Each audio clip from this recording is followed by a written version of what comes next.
Team Freeview, welcome to this debut Tactica Report for your viewing pleasure.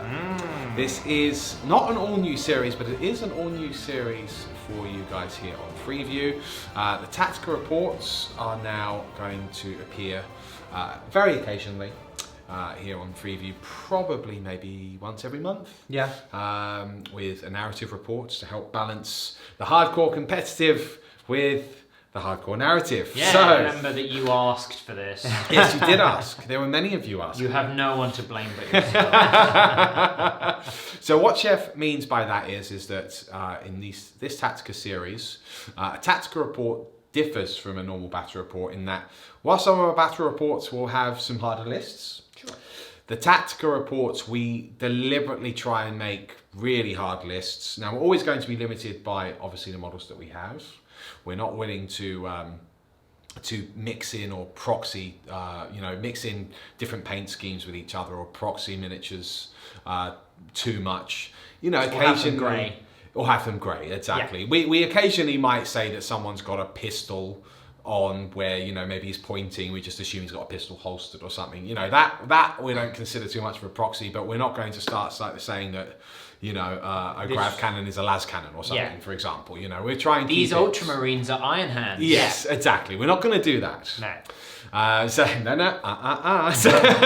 Because we don't want to cheat you guys out of the visual spectacle of a good old game of toy soldiers. We want them to look as good as we can, right? Yeah. But having said that, we are expanding the ranges all the time. So the more that we expand, the more meta lists we can show you. And today we have done just that, with the caveat, of course, of the models that we have. Yes. Right, but there are a couple of really, really nasty lists today. So this is a tournament-style game. That's what the Tactica Reports are. They're tournament-style games. And in the Tactica Reports, you can go check out loads more on demand.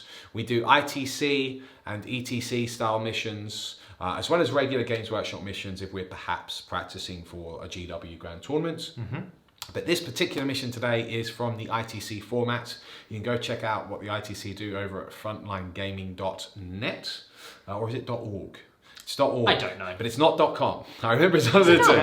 No, I think it's a .org, something like that. Anyway, you can just Google Frontline Gaming. You'll see what's going on. They run things like the Las Vegas Open, and they just ran, which kind of helped inspire us with this Tactica Report today, the SoCal Open, or Southern California Open, which is one of the biggest tournaments in the world, up there with, it's kind of like the baby, I guess the baby brother to the LVO that the Frontline Gaming guys run, Reese and Frankie, whereas the LVO is more of a convention. SoCal is just a tournament, but a very big one. Yeah, similar to Adepticon and Nova, they all have a massive tournament component. Exactly. But they do have a very, very big convention style. Exactly. I think SoCal is pretty much just a tournament. It's just a tournament. As far as I've not been to SoCal, I would love to go at some point, but I just can't quite justify going over to the LVO and SoCal, so I choose the LVO. But you know, it's growing all the time. I think they had the largest one this year. Could be wrong about that, but I think they had the most players ever in attendance, which is awesome. Wow, which is awesome. Which is really good. It's always good to have a healthy game, right? Yeah, it's always, you know, reflects well on the people that run it and organise it. Totally. It's a lot of work that those guys put in. So if you do know people that run tournaments, give them your thanks. Yeah, give them a hug. You know, give them a hug. Tell them it's okay. Yeah, everything is all right. Now, what was also interesting, before we just get into the lists, is that actually Iron Hands, now post-FAQ, because it was a post-FAQ run event, were not all over the top 10. There were some Astartes in the top 10, as you would expect, but the mix was a lot healthier than we'd seen in recent weeks. So in Tactical Reports, you can expect us to talk a little bit more in depth about the general meta, and I suppose what sort of builds are currently being used. So now you understand what this is. This is a hardcore game, so I'm warning you now. If you do not like tournament-style games, or you don't like games that could potentially be over very quickly, because someone gets whitewashed, because that can happen. It doesn't always happen. But it can. But in a tournament-style scenario, if you've bought, hopefully, a decent all-comers list, you can still sometimes hit that hard rock, and you've bought scissors, and it's just over in a couple of turns, you get alpha struck. So if that happens, we're just going to let it be what it is. You know, it's a tournament-style game.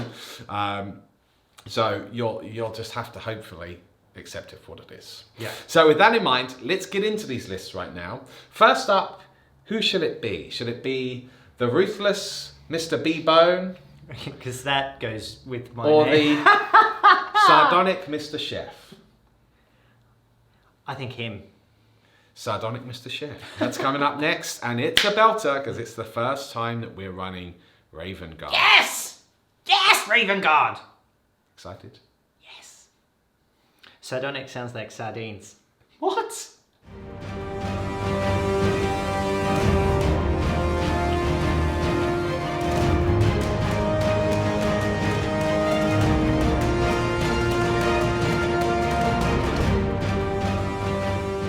And now we dive into the Raven Guard, a Tactica list.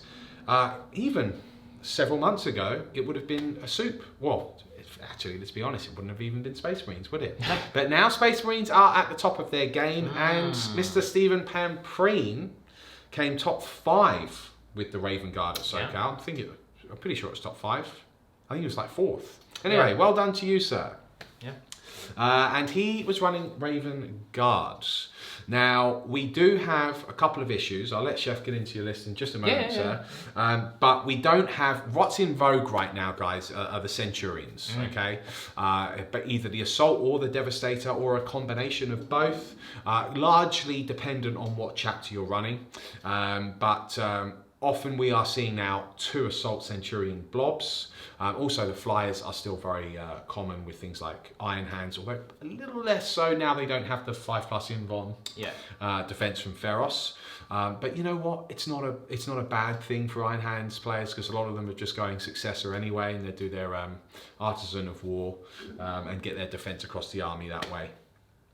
So, you know, they just do the custom chapter traits, which makes sense. Yeah. Now, what we're going to do is we do have some Centurions coming for the Obsidian Dragons, but we've always fluffed the Obsidian Dragons that they're a Primaris chapter. So I probably won't invest in things like Scouts or normal Space Marines, but I think some of those support choices we will get done. We also do have a Feros model, which we'll just use as a regular Tech Marine, so there isn't an official Primaris Tech Marine yet. Over at On Demand, I think we are planning on doing an Iron Hands game where we will use a Feros model as Feros. Yeah. So we will make little exceptions like that just in the Tactica series.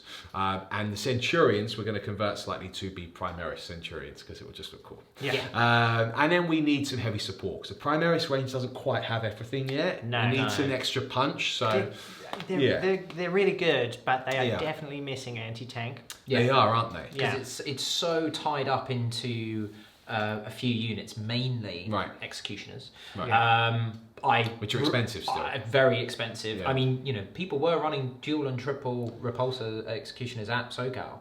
Yeah. You know, they are still very, very good for what they do. They are just a bit pricey. But the problem is that's kind of your anti-tank if you are wanting to remain pure Primaris. I refuse to believe that Hellblasters are anti-tank. They're just not. They're good at plinking stuff off, but I mean, there are better choices. There are better choices. That's what it comes down to, you know. And if you're playing tournament-wise, you need to be as efficient as possible. Well, for 6 points more, for 10 Hellblasters, have an Executioner. For 6 points more. Yeah, and... Which is better against a whole vaster range of targets, can actually one-shot stuff, doesn't need to overcharge to do damage. Arguably more resilient, depending on who you're facing. Yep. You know, so it's just one of those things where you kind of look at it and you go, but why? Yeah. But yeah, I mean, as you say, they're nearly there. Yeah. They just need a few extra gubbins. Yes, exactly. Yeah. So look, we're getting some support for the Obsidian Dragons coming in, but we'll still flavour it with the Primaris style. I'm not sure about if we'll get the flyers yet, but anyway, Centurions will be a good step in the right direction. Yes. So look, let's go over your list today, Chef. Okay. You've tried to emulate some of the competitive choices that we're seeing generally. Yes. Take us through it, and then tell us why you've decided to go for those things. So I am running a Battalion, a Vanguard, and a Spearhead today. They are all Raven Guard successors. So obviously I get all of the Raven Guard bonuses, and just for ease of play, every detachment has Master Artisans, as well as stealthy. So I always count as being in cover from over 12 inches away, which is quite nice. Yep. I think it's just that combination is being seen a lot at the moment. Because stealthy gives you the defensibility. You don't have to use 2 CP for prepared positions. It will help out on a lot of boards where oftentimes you've got probably quite a lot of line of sight blocking, but perhaps not a lot in the way of actual cover saves. It helps mitigate a lot of long range firepower which are in vogue at the moment. Triptides, tank commander spam, a lot of those armies might not necessarily be helpful against armies that are super duper fast like Eldar, but you got to roll with the punches when you're doing an all comers list. And Master Artisans just really helps because the force multiplication of that, as I found when using the Salamanders, is so good. So you're mixing the defense with the accuracy, the quality, which is really powerful. It's just it really helps out your units, especially when you need to make a key roll. Now I was of the opinion that with that sort of trait and with the Salamanders you almost want to build around it, but actually you kind of don't, because it just adds up over the course of a game. Even if it's just it's a bolt gun, you were never going to use a command reroll on that anyway. So it's just a little icing that you have, and over the course it gives you that consistency, which is so important when you're doing a tournament sort of style list. So into the units themselves, I have a Phobos Captain in my battalion. He is my warlord. I have paid the 2 CP for Chapter Master. So again, despite what I've just said in regards to Master Artisan giving you that reliability, this just really makes units even more reliable.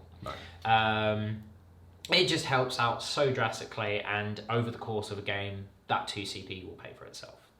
As his warlord trait, I've given him the Lord of Deceit, so this is a Phobos specific one. It allows him to redeploy 3 Phobos units before the game begins. So we are leaning a little bit fluffy into the Raven Guard sort of style there, but it's also more about having ball control. Ball control is so important. Yes, you can bring all the big guns that you want, but at the end of the day, generally most missions require you being in the right place at the right time, capturing objectives, and I have quite a few Phobos units to help me do that. So my second HQ there, because this is a battalion and I do need a second HQ, is a Librarian in Phobos armor. So he will be supporting some of my infiltrating units, because I have quite a few. The powers I gave him were Tenebrous Curse, so that inflicts a straight mortal wound, and if they don't have the fly keyword, they halve their move and any advance rolls that they make. So yes, Eldar have a lot of fly stuff, but this will help mitigate their infantry. And again, it's a good all-round power to have, because it can really help the bulk of your army. You almost suicide him and go, you see that unit of Kraken Gene Sealers? No. You stay where you are. 30 Plague Bearers and exactly. You can really bog down your opponent, especially if you target a unit that's in front of everyone else. You go, well, where are they going? And now you're sort of thinking outside the box and slowing down the rest of the army with a single power. His other ability is Hallucination. So this is a leadership debuff. And also a minus to hit debuff as well if you roll, if they fail a leadership check. So he provides some utility there. In my troops, I have 2 units of 5 infiltrators. Again, we're going for the ball control. Really nice with the infiltration. Being 9 inches away from the enemy deployment zone. Again, if you're already playing the mission before the mission has begun, and you kind of have to deal with them. Marines, they are much better than what they were, with the ability for shock assault, and even then they can just sort of hunker down onto an objective out of line of sight and go, here we are. You've got to shift us because the objectives are worth points. I then have 2 units of 9 intercessors because there was points. One is equipped with Stalker bolt rifles. So a bit of a different to the bolt rifle normal choice, but it's the multiple damage and the good AP, despite the normal strength of 4, it actually kind of helps with the anti-tank there. Right. Because you're then going sort of that death by 1,000 cuts in a way, but it's reliable cuts because it's 2 damage. Good quality. Won't help against a Wave Serpent, admittedly. Won't help against Ironstones if you come up against them. But remember, that's often something that you can kind of work around. Yeah. Then I have my second unit of 9 are running with auto bolt rifles. So this gives me some maneuverability without sacrificing too much in the way of firepower, as well as consistent firepower. Yes, the normal bolt rifles have the AP1 from the get-go, and you can sort of use bolter discipline to work to your advantage for more shots, but the auto bolt rifles will always outnumber the shots unless you are using a stratagem, and there are times where you are going to need to advance to grab an objective or move to deny an objective, and then you actually sacrifice a lot of firepower. With the auto bolt rifles you don't. So again, it's making sure that everything in the army kind of works at all times. That's the thinking anyway. Sure. Then in my Vanguard, I have a Chaplain, so a Primaris Chaplain. I've spent a CP to make him a Hero of the Chapter, so he gets a Warlord trait, and I've given him the Master of Ambush. So this is where we're starting to go towards that not obvious tournament choice, but it's the very common tournament choice with Raven Guard, because that allows him and one other infantry unit to deploy 9 inches away from the enemy deployment zone and enemy models. That ties in nicely with 6 aggressors. So you can see why people would do it with Centurions, because the downside of Centurions is they are slow. But now they're 9 inches away. They're not that slow. They're not that slow. No. You've basically had 2 turns of moving them for free. They pack a serious punch in combat. Yeah, and they are real nasty. So that's why a lot of people are using that for Centurions. And again, even if your opponent is aware of you doing this and they go, all right, well, I'll just be even further back. They're in their deployment zone in an objective-based game. Yeah, you're still controlling the board. Exactly. Yeah. So I'm trying to emulate that with the aggressors, because again, we just don't have the Centurions yet, guys. But aggressors are still really good. Exactly. So they hit like an absolute truck. It's a substitute, but it's not a poor substitute. No, it's definitely still not. A quality substitute. So there are 2 units here. Again, we are limited on models. So one of them is with the Flamestorm Gauntlets, and I have a second unit with the Boltstorm Gauntlets and Fragstorm Launchers. They're both 6-man units, which is a bit of an odd one in ITC games because you do have the secondary objectives which can impact them, but you also want to maximise the amount of power that these guys can pump out. Yeah. The Chaplain is running with Catechism of Fire, so that's why he's being chosen to infiltrate up with the unit, because not only is he mitigating some of their slowness, but he's also making them hit really hard with the +1 to wound. Then in the rest of the elites, I have 3 Invicta tactical warsuits. Amazing. Yeah, there's a reason why you're seeing 2 or 3 of these in most Marine lists at the moment. They are just so good. They're cheap for what they do. They're a denial unit. They have a lot of firepower. They're tasty in combat. They have to be dealt with. Yep. They have to be dealt with. Yep. You ignore them at your peril, basically. And given their cost ratio, like if you leave them alone, even if a wounded one, he's going to be tying stuff up. He doesn't care about degradation with his flamer. They're all running incendium cannons here. There's no reason not to with anyone other than perhaps Iron Hands to go with the Iron Hand water cannon. Because sure, he can't advance, but he's got 10-inch move, 12-inch range. Even again, similar principle to the aggressors or Centurion infiltration. If your opponent goes, okay, well, I'll deploy really far away to make sure that you cannot possibly get to me, that's fine. Yeah. You do that. That's not a problem. I'll just hold the board and all the objectives and start racking up the points. So it's again, it's not necessarily playing mind games with your opponent, but it's about sort of using the tools that you have to control the flow of the game, which I think is also really fluffy for how Raven Guard would operate anyway. That's the Vanguard. Then we go over to the Spearhead. I have a Lieutenant in here. So just a normal Lieutenant. Didn't quite have the points for a Phobos one, which is what I would have liked to have done because the model's really, really cool and it fits the theme of the Raven Guard. Oh, shame. It's a real shame, yeah. I had something like 8 points and he's 11 points more. If both units of the aggressors were the same, would that have saved the points? No, it would have actually cost me more points because the Flamestorm are slightly cheaper. Oh, they are slightly cheaper. 12 okay. points. Right. What I have done, and this may not be the most tactically prudent move, but I have spent a CP for the Gifts of the Raven Spire stratagem, which allows me to take a Raven Guard relic rather than just a successor relic. What have you taken? Extenebris. Okay. It's very cool. I think it's very, very cool. It could be interesting, actually. It's a really nice sniper weapon. Yeah, it is, yeah. You know, I mean, it's long range, good strength, good AP, good damage. You see, the Lieutenant's only BS3 though, isn't he? But it adds +2 to hit. Okay. That I forgot. Yeah, it adds +2 to hit. You can target characters, you ignore cover. It is a decent little relic, you know. It's a in decent this style relic. army. Yeah, you know, this may not be. So this is where I'm putting my own little spin on it because I am a sucker for doing weird things. So you know, maybe not the best spend of a CP, but in all honesty, I couldn't really think of another relic that would fit the army. Yeah. From the core book or the base relics. Yeah. I'm sure there's something. You know, perhaps you could have done the. I think it's the Vox Espiritum, which is the 9-inch bubble rather than a 6-inch bubble on your auras. But as far as I'm aware, that doesn't actually affect a Chapter Master because it affects what's on their data sheet. And when you use the stratagem for Chapter Master, it replaces it. So you don't actually add it to your data sheet. Okay. I could be wrong there. If I am, I apologise. But I'm not going to go trawling for an FAQ right now. Yeah. Okay, well, that's an interesting one. What's the finale of your list? You've just spoken about the Lieutenant, but you haven't mentioned the 3 units which we've just gotten in. 9 Eliminators! Yes. So I have Snipers for days. And these are fantastic. They are an all-star unit in my opinion.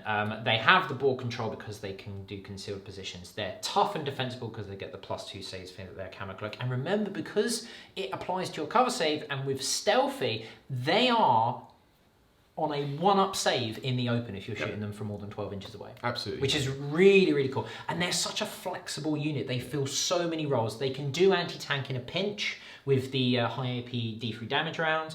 They deal with line of sight. They can deal with hordes with the multi-shot. They're obviously character snipers. And then when you combo that with the Raven Guard ability as well, so now you've got a unit that is hitting most characters on 2s, wounding most characters on 2s, doing mortal wounds to them on 5s. They are really quite scary. And again, it's almost about dictating the flow of the game. Yep. Because when you know that round 2 hits, all of your army is getting pluses to hit and wound characters.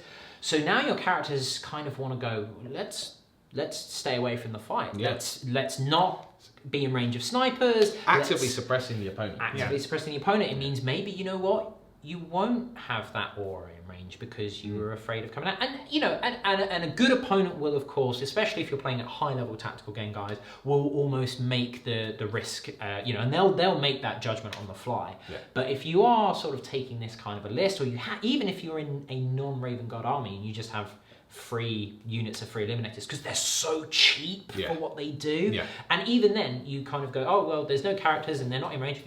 All right, fine. Well, you could then go, okay, well, I mean, there's a unit of, you know, there's a horde unit there that are holding that objective. Well, I'll just make 93 strength 5 shots on them with my hyperfrag round. Or you use them as mini mortars and you go, well, there's a unit in a magic box, especially in Itc missions. Yeah. There's a unit inside holding this objective, or that's they're gonna get me recon for your secondary mission. You go, I don't care. Bang, bang, bang, bang. Have 9 strength 5 -1 shots that are ignoring line of sight. So they're really, really flexible. They fill a lot of roles that the Primaris need. Agreed. But we do need the icing on the cake, which is the Thunderfire Cannon, or ideally yes. two. Because then you are really, really hammering into the opponent. With exactly. And we've got the Primaris Techmarine. Feros conversion. So we'll get a Thunderfire cannon so that sometimes he can just be a Thunderfire cannon as well. Yeah, that's nice. It just looks cool. Yeah. For our dragon stuff. Because I still love the fluff, even if it's a tactical game. So, okay. And you mentioned your Ancient. I forgot the Ancient. Right. I did forget the Ancient. So, you did forget the Ancient? I had some points spare here. That is more of a controversial choice. Yes. From a competitive point of view. You're not seeing him pop up too often. Not without the banner now. Only He's going off quite at 4+. interesting next to the snipers, though. But he is interesting with the snipers because your opponent almost feels like they have to deal with it. And that's why I really love the Eliminators, because your opponent kind of has to deal with them. Has to. But they're so cheap that you kind of go, okay. It's almost like playing with a Gene Stealer cult army where you sort of go, oh no, I lost a unit of neophytes. They were 60 points. And imagine if you've gone first and you've actually already put some hurt in on one of the characters or a couple of the characters. They might not want to come out to play at all. And then turn 2, your opponent decides, well, I need to kill those guys, but you can potentially fire again his. It's an interesting choice. It's an interesting choice. And I think, see how it goes. Is that 2000 on the nose? No, I wish. It's like 90, I think it's 1996. Okay, fine. There's a grenade launcher, so I think there's a grenade launcher in each of the intercessor units. Sure. There's literally nothing else that I can do. Sure. Well, the list is in the description, so you can check it out. Yeah. But what I would say as well is that whilst we would like to always present you with the most cutting edge tournament winning lists that we've seen, it's also quite interesting to go, well, all right, that list has done very well, but here's my take on it. Yeah. Because, you don't always have to take the most recent net list. It's sometimes more interesting to innovate and come up with something yourself. And you'll never know that unless you try things.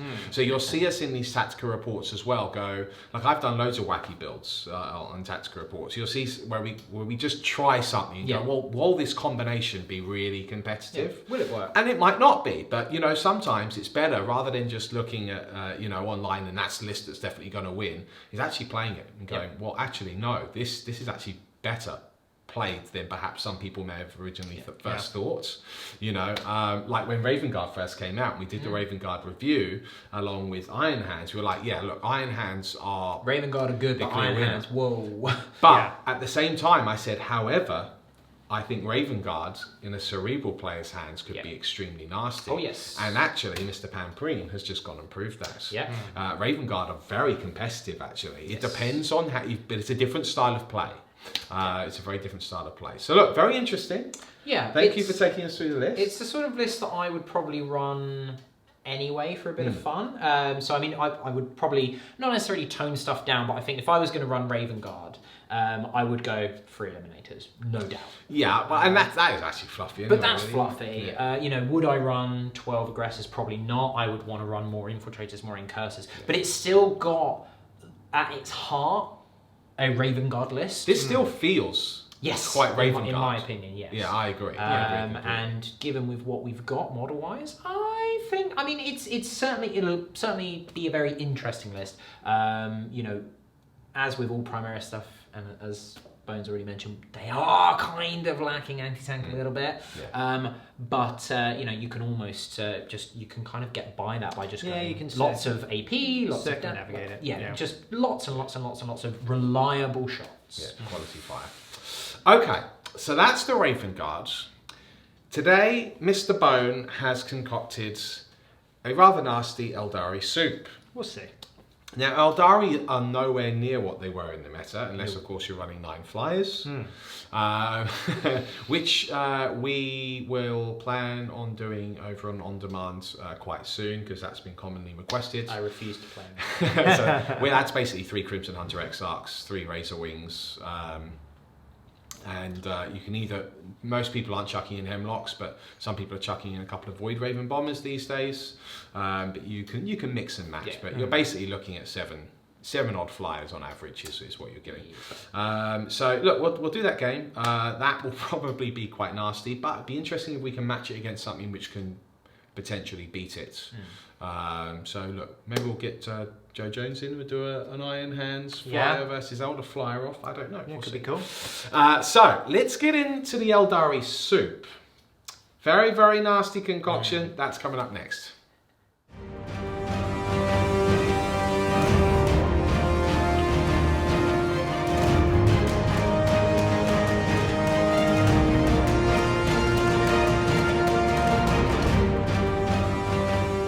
A soup for decadent tastes. That's what we have before us. Delicious. You whipped this up yourself. I did. What is it? It's a list of foul. It's a foul list. It's not bad. No. It's not a bad list. This one. Could be unpleasant. It could definitely be unpleasant. Weirdly, I think yours is actually a pretty good counter to it, because I've kind of gone... The meta at the moment, especially with the rise of Iron Hands and all that sort of stuff, seems a lot more mech heavy, whereas you've brought like an infantry list with lots of high rate of accurate fire, which is always good against Aeldari. Yes. Especially since the core of my army is Harlequin jet bikes, the Starweavers. Skyweavers. No, that was right the first time. I always get confused between the two. Skyweavers for the bikes, Starweavers for the transport, and whatever the Void Weavers for the heavy support. Heavy support that you never see, which is a shame. But let me take you through the list. So this is pretty soupy. I'm running different detachments all over the shop and different armies as well. So first of all, as you can see, I have an air wing detachment here. So these are the Crimson Hunter Exarchs. They have the Starcannons, and I've swapped out their power with Phoenix Rising, and I've given them Hawkeye. So they're always hitting on 2s while they're at full ballistic skill. They can move and shoot without penalty, instead of the re-rolling ones, which is nice. Really good. I mean, I've kind of played against them, never played with them, but they've always done the business. So it will be quite cathartic to use these against an opponent, I feel. So they're obviously Alaitoc as well. So -2 to hit as long as you're outside of 12. But again, Raven Guard are going to be up in my grill pretty much immediately. So I do have a lot of range with their weapons on here, though, so I can try and avoid that. And also use them to score secondaries. Like I'm probably going to take Recon in this mission as well. And these guys will be really helpful with that to make sure I'm always scoring points. Is it the Starcannons you took on them? Sorry. Yes, the Starcannon. Yes. Yeah, I didn't want to take the Bright Lance. Just didn't want to. I prefer Starcannons myself because it's cheaper. Yeah. And the rate of fire. Rate of fire is king. Yeah, and the fact that you get to re-roll wounds against units with the fly keyword means that even the lower strength of the Starcannons doesn't. It's, I think they're better. Yeah. So I mean, won't help me at all in this game. No. Again, as an all-comers list, we're not tailoring against each other. No. So then we move on to my battalion. So in there, that's an Ulthwe battalion. I still really rate Ulthwe. I think they're great. You've got, obviously, if you're running them, you want to be taking Eldrad. The amount of psychic energy that he can put out, the buffing powers that he can put out is absolutely insane. Yeah, he's great. 3-up invulnerable as well. Love him for days. I've then got a Spiritseer in there. I've spent 1 CP to give her the Ghosthelm of Alishazier. Reason being, I just want that extra smite. I want that extra mortal wound, so it gives you a +1 to do so, which is quite nice. I've then, in my troops, I've got 1 blob of Guardians. I couldn't quite fit the 20 in. I wanted to, but it is a blob of 16. So they'll be starting in the webway. I mean, they're still going to pump out an incredible amount of shots if I can land them in the right place. But obviously, again, Raven Guard, we're going to have to clear out all of these bubbles, which are 12 inches for me. So, you know, you can see already how the board control is forcing. I was very quiet in that last one because I was actually looking at the list going, right, so if I do this, do that. Oh, that's really hard counter against. That's a hard counter. Oh, this is fun. Suddenly, this is a really this is really good. Yeah. So I've got a unit of 16 of them. I've then got 2 units of 5 Dire Avengers for points. Really, I mean, they are 55 points. They're super cheap for a unit of 5. Oh no, 58 because the Exarch has the dual. But that's how they're modelled, right? I still probably would want to take Rangers. Especially, I mean, actually it would have been really good against your army. It would have been really good because you've got a lot of characters on foot. And to be able to start removing those buffing characters is just key. I think snipers are going to become more and more prevalent now, now that everyone's getting really decent options with them. And Rangers have always been pretty good at that. I've always liked them. Yes. Rangers it's my fault. I've only painted 9, and I've got the metal kneeling one, which I wanted to do as the 10th, but I just haven't got around to painting it. That's all right. It's not like we're not all extremely busy all of the time. We are trying, guys, and we are working on it. Sanger is really helping with that, but his backlog is incredible. Huge, and so, you know... Can't paint fast enough. We can't paint fast enough. We will get there when we do. And when we do, the meta will have changed. So it will be 20 different things. Round. But then it will come back around. And then we'll be like, aha, we have that model painted this time. It'll be like a fashionable trend. Yeah, exactly. So I've got 2 units of 5 of those. I didn't change their powers with the Phoenix Rising supplement because... I mean, there's the one that gives the Exarch the -3, which is actually quite interesting. And I actually think Dire Avengers with a few changes are actually quite interesting if you run them en masse, because they're quite cheap and can do some work, which is cool. But these guys are more going to be for holding objectives, staying back, that sort of thing. So I thought if I'm sitting on an objective, or if I'm needing to get that recon or whatever, that 4-up invulnerable on him that I can roll on for, you know, anything which has more than 0 AP would be more helpful, essentially. So that's what I went for. We then move on to Harlequin Outrider. So in the Harlequin Outrider, I have my Warlord, who is a Troop Master. He has a Power Sword, a Shuriken Pistol, and the Star Mist Raiment. He also has the Warlord trait, Player of the Twilight, so I can do a bit of command point farming, which is nice. So effectively, you use a 2-point CP. I roll a 2, I get a CP for it. It used to be all of them, that's obviously changed now. And then I have 3 units of 4 Skyweavers, which I have kind of already spoken about, but they've obviously got the Haywire, they've got the Zephyr blades in there as well. The argument, there is the argument that you run them in 2 of 6 or even 3 of 6, and I get that, especially in this kind of meta now. Again, the ability for Haywire on vehicles is key. Knights are still going to be a problem. Iron Hands are going to be a problem. You know, they're always going to be useful. And also, actually, a lot of people, even though I've taken Haywire and the Haywire, I've only got 3 targets that I can use it on in your army today. 4d6 strength for -1 shots is really good at anti-horde as well. So the duality of these bikes is pretty cool, and they can barney in combat. Yeah, they're actually pretty good against infantry in combat. Yeah, they're really good against it, especially Primaris. They're wounding on 4s, but once they wound, it is -2, and it is damage 2. Every one that you drop that's a dead Primaris. So I actually think they're a really strong choice. They are, and you want to, again, I think the 3 or 4, I wanted the extra CP because I've only got the Battalion, Air Wing, and the Outrider, and I've essentially already spent 2 of those CPs. I've got the ability to get some back, but, you know, I wanted a bit more.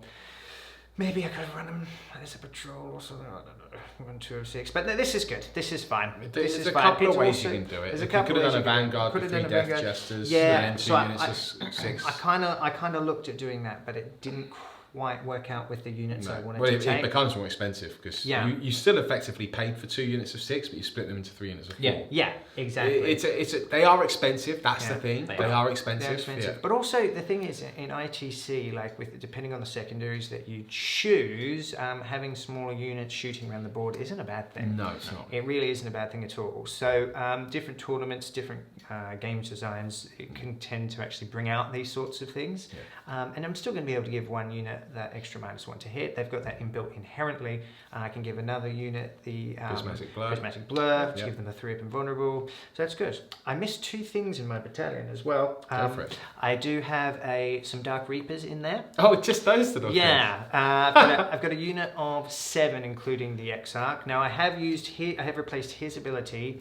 It won't be in the list, guys, because it's not been updated on Battle Scribe, but I believe it's called Rain of Fire, so I can re-roll one of my dice when I'm rolling to see how many shots you get. Can re-roll both.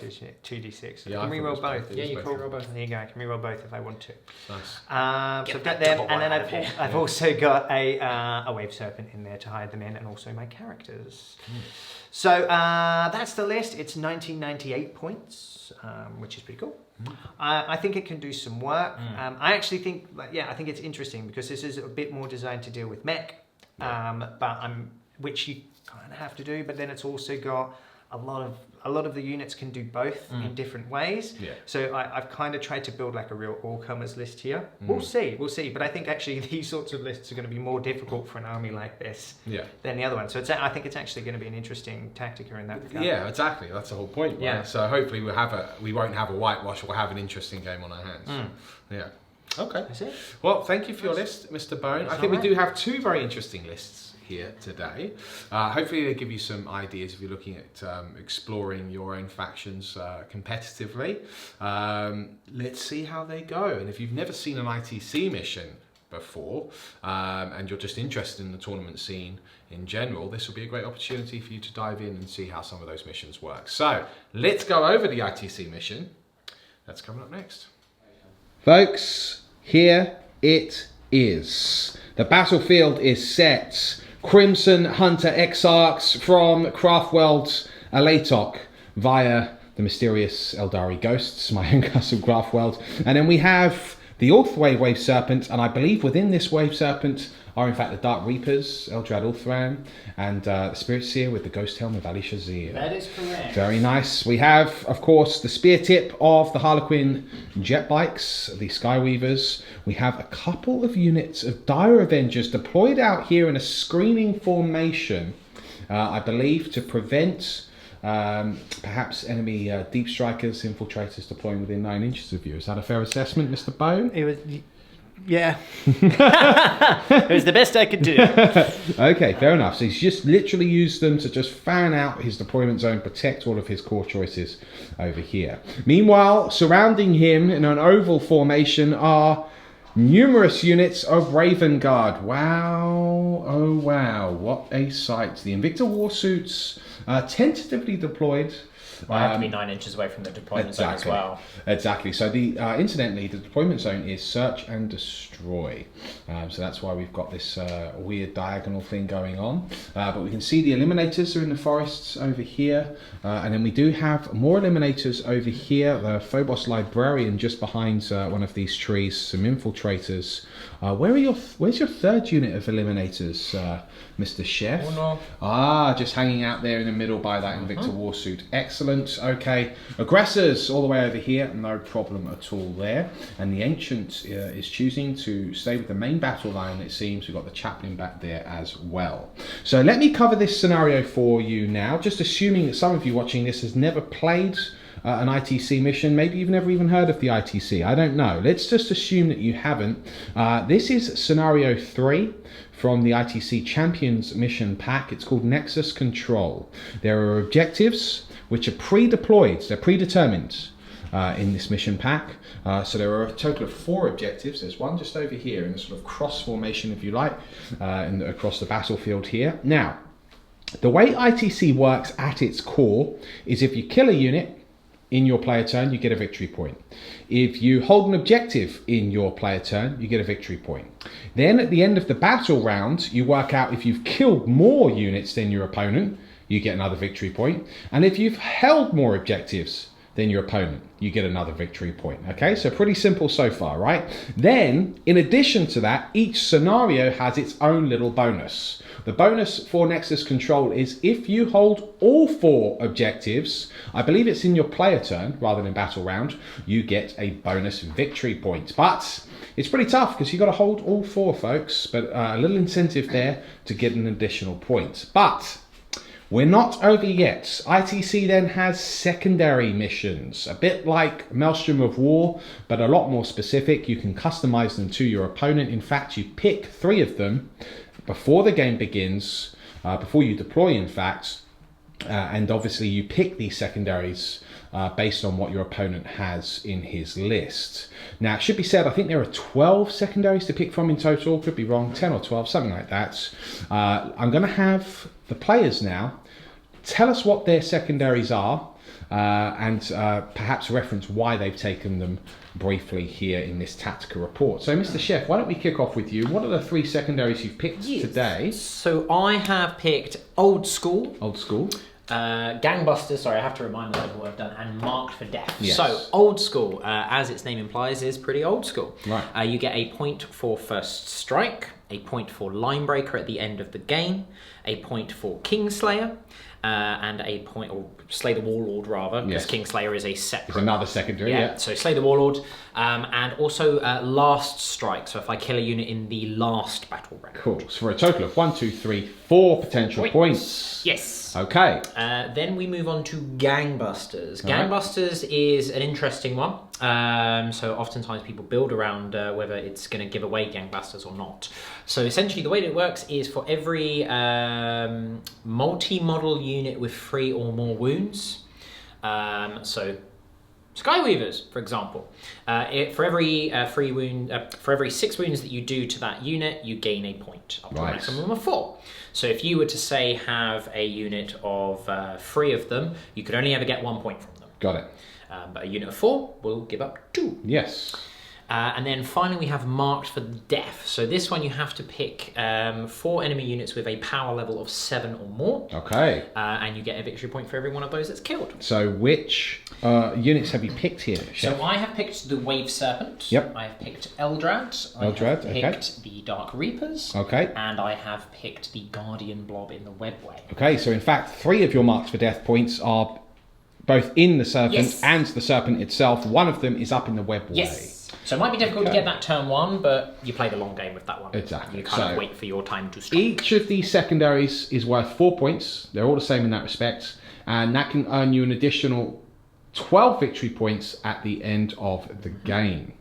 Okay, very nice. Now, Mr. Bone, we come over to you, sir. Triple secondaries. What have you picked here? So I have chosen Marked for Death as well. Okay, and who did you pick? So I chose the 2 big units of Intercessors. Okay. And then the 2 units of Aggressors. Okay, fair enough. So that's worth 4 points there. Okay, you're next. I then went for Big Game Hunter, which I won't be able to get maximum points on, but they should be easy points to score. Right. So I've obviously the only ones that I can go are the Invicta Warsuits. Yeah. Like we discussed in the list, they have to be taken care of. Yeah. They're prime targets, and with the kind of firepower I've got, I should be able to remove them relatively easily if the dice gods are good. Got it. So I've got plenty of sets that can deal with them. So yeah, that's kind of the plan, to try and remove them. And then the last one I've got is Recon. So I need a unit in at least partially in each corner of the board. At the end of my turn, I score a point. Okay, very nice. Which Eldar are usually quite good at Recon, with lots of units with the fly keyword and being able to get into those different corners. Or control the centre of the battlefield and effectively hold corners there. Okay, so we know the secondaries, we know the mission. Now, this is another quirk with ITC. The deployment varies depending on the mission. In this instance, it's alternate deploying, which is what they used to do in the previous edition of Warhammer 40,000. So that means that one person deploys a unit, then the other person deploys a unit, and vice versa, until the person that finished deploying first gets a +1 on the roll to go first. Yeah. I don't believe that they get to go first automatically. Not in, so I think it's in missions 1, 3 and 5 from the tournament pack. You alternate and then you get the +1. Otherwise it's standard deployment of I go like everything, you go everything. So Mr. Bone now in this roll off will get to do a +1 on his roll. So why don't we come back now? I'm going to switch this battery. We're going to get into this game because I don't want you to roll your dice and the battery dies. Isn't that crazy? Well, well, well, if it isn't the B-Bone. It's me. About to roll your dice, sir. I'm going to roll the dice. Get a +1 on this roll. Get a +1 on the roll. +1 to see who can choose. That is a 7. Can't do anything about that. That's literally a 7 because 6 + 1 is 7, Chef. It's mathematics. Yes, you are correct. So, Mr. Chef, are you going to attempt to roll off? No, I'm going to attempt to seize. Ah, you're going to attempt to seize. I deny your seize. Mr. Bone denies it. Yeah. So it obviously. So well, now hold on a minute. Now you've assumed that Mr. Bone is choosing to go first. I 100% am. Okay. Yeah, you wouldn't let me go first. Because now, just on principle, more than anything. Now, because this is a Tactica Report, there is an important distinction to be made that it is often better to go second in ITC. Okay? It is potentially. Now, obviously, you've made your decision. Now, I'm an impartial party here. Consider me the mouth and eyes of the audience. However, I'm just saying it after the fact that it is often better, although I completely understand why the Aeldari would want to go first in this particular... I need to blunt the Alpha Strike potential. Yeah. He has things in range that I couldn't get out of range of, like Flamers and all that sort of stuff. Yeah. And actually, if it goes well, I can get off to a really strong start. Got it. No problem. So the decision to take first stand is more than justified. Mr. Chef, you will attempt to seize this. I will attempt to seize for exactly the same reasons. I need to try and blunt the Alpha Strike with my own Alpha Strike. Fair enough. Battle of the Alphas. Mr. Chef rolls a... Okay. 5. That's fine. Not bad, but it does mean that the Aeldari will go first. We'll come back to you at the end of the movement phase.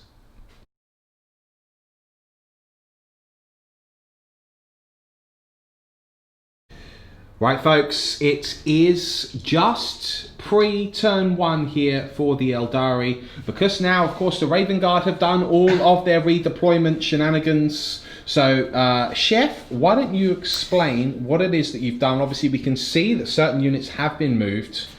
Talk us through it. It was a ruse! It was a ruse. A cunning ruse! So what I have done is I have used a command point on infiltrators. This was used on the unit of auto bolt rifle units here. I get to make a move at the, as if it was my movement phase. So I rolled a 5 for my advance, so they have gone to hold the center of the board. Nice.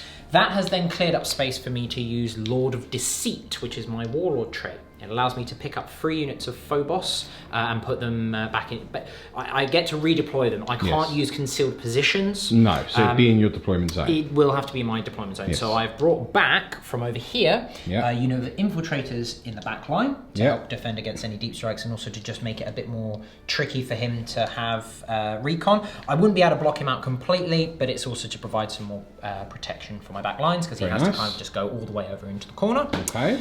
I know, of course, that Crimson Hunters can do the double turn, so it won't be possible to pin him in, but against other flyers potentially it could be quite useful. Yes. I brought a unit of Eliminators back here, and I've brought the Phobos Librarian back here as well. Okay. Then we have also used my second Warlord trait from Hero of the Chapter, which was on my Chaplain, to redeploy him and a unit of infantry as if they had concealed position, so 9 inches away, which was the Aggressor unit. So I've gone hard on this flank, used that as a feint. That's my thinking. I just need to roll for his prayer quickly as well. Okay, let's do that. Battle round. So it's Catechism of Fire, so this will give the aggressors +1 to wound the nearest enemy unit. Yes, it will. Goes off on a 6. No issues there. And I've also done Stranglehold. Stranglehold. Now that's a stratagem. Okay, what's that, Chef? So Raven Guard specific stratagem, you use it at the start of the first battle round, but before the first turn is done. It's 2 CP, but every time that my opponent spends a command point in the first turn of the game, well, the first battle round rather, I roll a dice. On a 5+, it costs him an extra, or he cannot use it at all. So it's a baby Calidus. Right, so hang on, on a 5+ it costs me extra, and I can't use it. If you don't spend that extra, you cannot use it. So let's say you go, right, so let's say I can make a choice not to. Yeah, so let's say, so specifically the wording is your opponent must spend 1 additional command point, or else that stratagem has no effect. Yes. And cannot be used again this phase. The command points spent so far are also lost. So if you said, lightning fast reactions, 2 CP, and I go, right, I'm going to roll for that, and I roll a 5, and you go, ooh, I don't want to spend that one, you still spend 2 CP. So really, you'll have to spend the third to make it work. Yes, but it can also potentially mean, let's say you had 2 CP left and you did lightning fast reactions, I rolled a 5, you wouldn't be able to use it at all, and you lose the 2 CP. Nice. So it can be really quite powerful if your opponent's going to burn a lot of CP turn 1. Yeah, interesting. Very interesting. It's cheeky. Right, now, you do have the Player of Twilight out on the field, so you do get to roll for these stratagems that he's been using. So I'm looking for a 1 or a 2. A 1 or a 2. Does get a 2, so you've given him a CP. Is that how it works? It's based on the CP that you spend. Yes. Yes. No, you've only spent 1 stratagem, haven't you? I've done 2 stratagems. One was worth 1 CP, yes, and one was worth 2. So I've rolled 2 as if at the same time. Okay, I'm fairly sure it doesn't work like that. Oh, really? I could be wrong. Okay, we'll check it. We'll double check. Well, we just learned something. Yeah. So you can. I thought you could only get the 1 back, but which is why I rolled both at the same time, because it wouldn't matter. Yeah. But actually, it's one of there's 3. There's Moment Shackle, that one, and the Tallyman 7-fold and the Tallyman one. Because they specifically refund command points spent, rather than you gain a command point. point. So if you roll, so you have to roll individually. But if you roll a 2, on that too. You're going to get 2 victory points. So it's almost worth command starting points with even. the 2 first, because if you do roll the 2, yes, you gain 2 command points. Exactly. If you don't, then you can roll a 1. We'll do this for the 2. For the 2. No. The 1. For the 1. Oh, for the 1. No. Okay, fair enough. Important distinction there. Okay, fair enough. He's still able to get more CP though. Yes. He hasn't got any. Am I able to move now, considering it's my turn? No! No! That would be nice. It would be nice. Yeah. Here we go. Movement phase blisteringly fast for the Aeldari forces, spreading across both the left and the right flank. We do have the Harlequin Skyweavers coming in hard this way.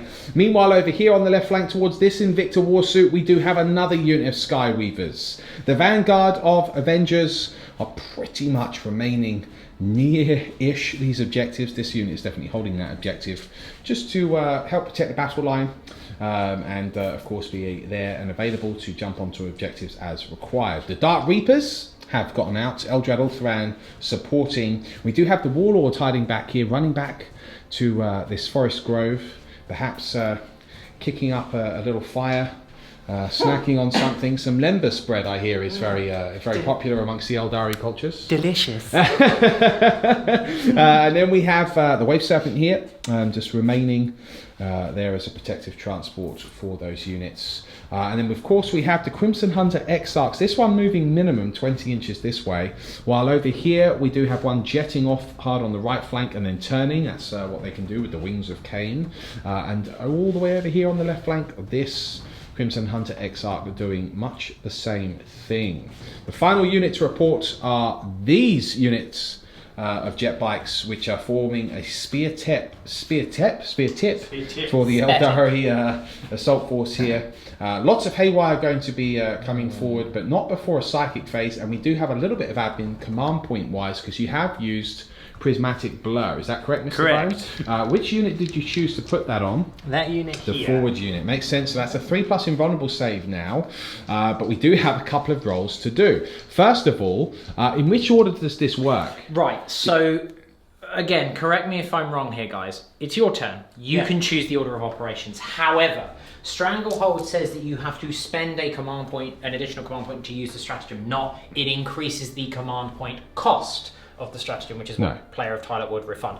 I mean, personally, it makes no difference to me, because you'll say, okay, yeah, we'll play it like that, and then you roll a 1, and then you would have refunded it, and now you can't. So, you know, it's kind of, I'm happy for it to be played that way, as in it increases the cost of the stratagem, rather than it just costing an additional from your pool. Yeah, up to you. Let's make it that it increases it. Why not? Yeah, well, that's actually how I would play it, because effectively, you have increased his cost. Effectively, that's the result. You've increased the cost of the strategy. That's the bottom line. It's one of those weird ones where... It is a bit weird. In a Tactica game, rules as written is king and all that sort of stuff. It doesn't say it increases... I know. But I want 2 CP. Yes. Yeah. Everyone wants you to see... You watch, after all this, I won't roll a 5. No. So if you roll a 5, you increase it. I increase it, is what we're going to play. Got it. Okay, cool. You don't roll a 5. Right, you roll a 3. Now watch you roll a 2. Now, if he rolls a 2, that... Every time. Would you like to spend a command point to re-roll that, Chef, to see if you get the 5? No. Which, incidentally, we just realised, when he tried to roll this is the most complicated thing ever. It's very complicated. So a lot of stratagems, but often Tacticas will go this way. A lot of stratagems and counter-stratagems in play. Actually, you wouldn't have even been able to roll to get those points back pre-game when you did those stratagems, because it was pre-game. Yes. But you didn't get them back anyway, so no issues at all. But important. So, with no further ado, I believe the movement phase is complete. Is there any other admin before we get into the psychic phase? No. Excellent. It's the psychic phase that's coming up next. Folks, it's your man, Eldrad Ulthran, also known as Drizzle in the Hizzle. Where are we going with Smite, sir? Smite over here. Aggressors, sir. Let's do this. Closest, Drizzle does... That is a successful cast. Very good. Can't do anything about Smite, D3 mortal wounds. It's just the one. Okay. It's got a cheeky 1 mortal wounds there. Do we happen to know what you're casting next, sir? Doom. Right, you get a +1 to cast on this because he has successfully cast his first power. That is Eldrad's rules. That is an 11. That is definitely a cast. And just in case anyone's wondering, the 12 doesn't then become Perils of the Warp. It has to be unmodified, double 6 or double 1 to make a Perils go off. Okay. And then going to guide. Yep. Guide, sir. Go for it. That is also a successful cast. A Ye Drizzle in the house. 3 for 3. No issues there. I'm now going to spend a CP Ooh. on him. I can't remember the name of it. But the one where you can cast again. He casts again, and he's now going to cast Executioner. Oh! Onto these guys. Big Executioner. Well. Okay. A very nice power, that one. Personal favourites. Executioner certainly is. Goes off. Rolls a 7 plus 1, 8. So looking for 3, 4, 5, 6 to kill one, and then and then you could do an additional D3. If you slay a model from the unit, you do get the 2. Okay, very good. So kill one though. Thinking about. Do you want me to roll to see if it costs an extra one before you decide on any? Go on then. I just want to roll dice. No, okay. It doesn't cost an extra one if he chooses to re-roll. Well, no, that was for the cast. Of course, so for that strategy. I am actually going to re-roll because this unit definitely needs to get removed. Yeah, and being able to do those mortal wounds is always very nice. He gets the same again. 2 on the same dice. Go away. And it doesn't increase the cost. Okay, bad luck there, Mr. Bone. He has taken 2 mortal wounds in total from an aggressor, but hasn't slain one yet. Just one more Psycho on the field to use. That's the Spiritseer. Explain to me at the moment what their armor save is based on your. So they have a free up save. If you're shooting at them from over 12 inches away, it will be +1. So it'll be a 2 up save. Yeah. I might. So your Reapers will be. I'll have a 4 up save against your Reapers. Yeah. I might want to jinx them in that case. Rather than the smites. Yeah. Jinx, I think, always a wise decision, always a good power. It is a 5. That will be a fail. So, but she has a Runes of Witnessing. She's a Spiritseer. Sadly, she does not. What you could have done is used the Seer Council stratagem, which would enable her to have a +1 to cast after a Farseer has. Basically, but she's not a warlock. No, she's not. Ignore that. Has to be a warlock. Cool. She's a Spiritseer, so no. That's fine. All right, fair enough. We're kicking off with the shooting phase, folks. It is the Dire Avengers. They're opening up against the aggressors. Specifically, is it the Flamestorm gauntlets over there? Is it? Yes. Okay, fair enough. Okay, so I don't believe I am within 12, so that's fine. So, with the Dire Avengers? Yeah. It certainly looks like you are. Yeah, maybe. Where's this old... That looks like a 12 to me. There we go. That's a 12. They are. Some are, some aren't then? Well, I think even the back one's in... No, he is. I know. Yeah. Okay. I moved them differently. Yes, I remember now. Sorry. There was so much stuff that happened before I even got to do my psychic. I've forgotten half of my battle plan. Okay. Forgot half his battle plan? Forgot half the battle plan. It's working. Okay, so it will be 3. Okay. 3s.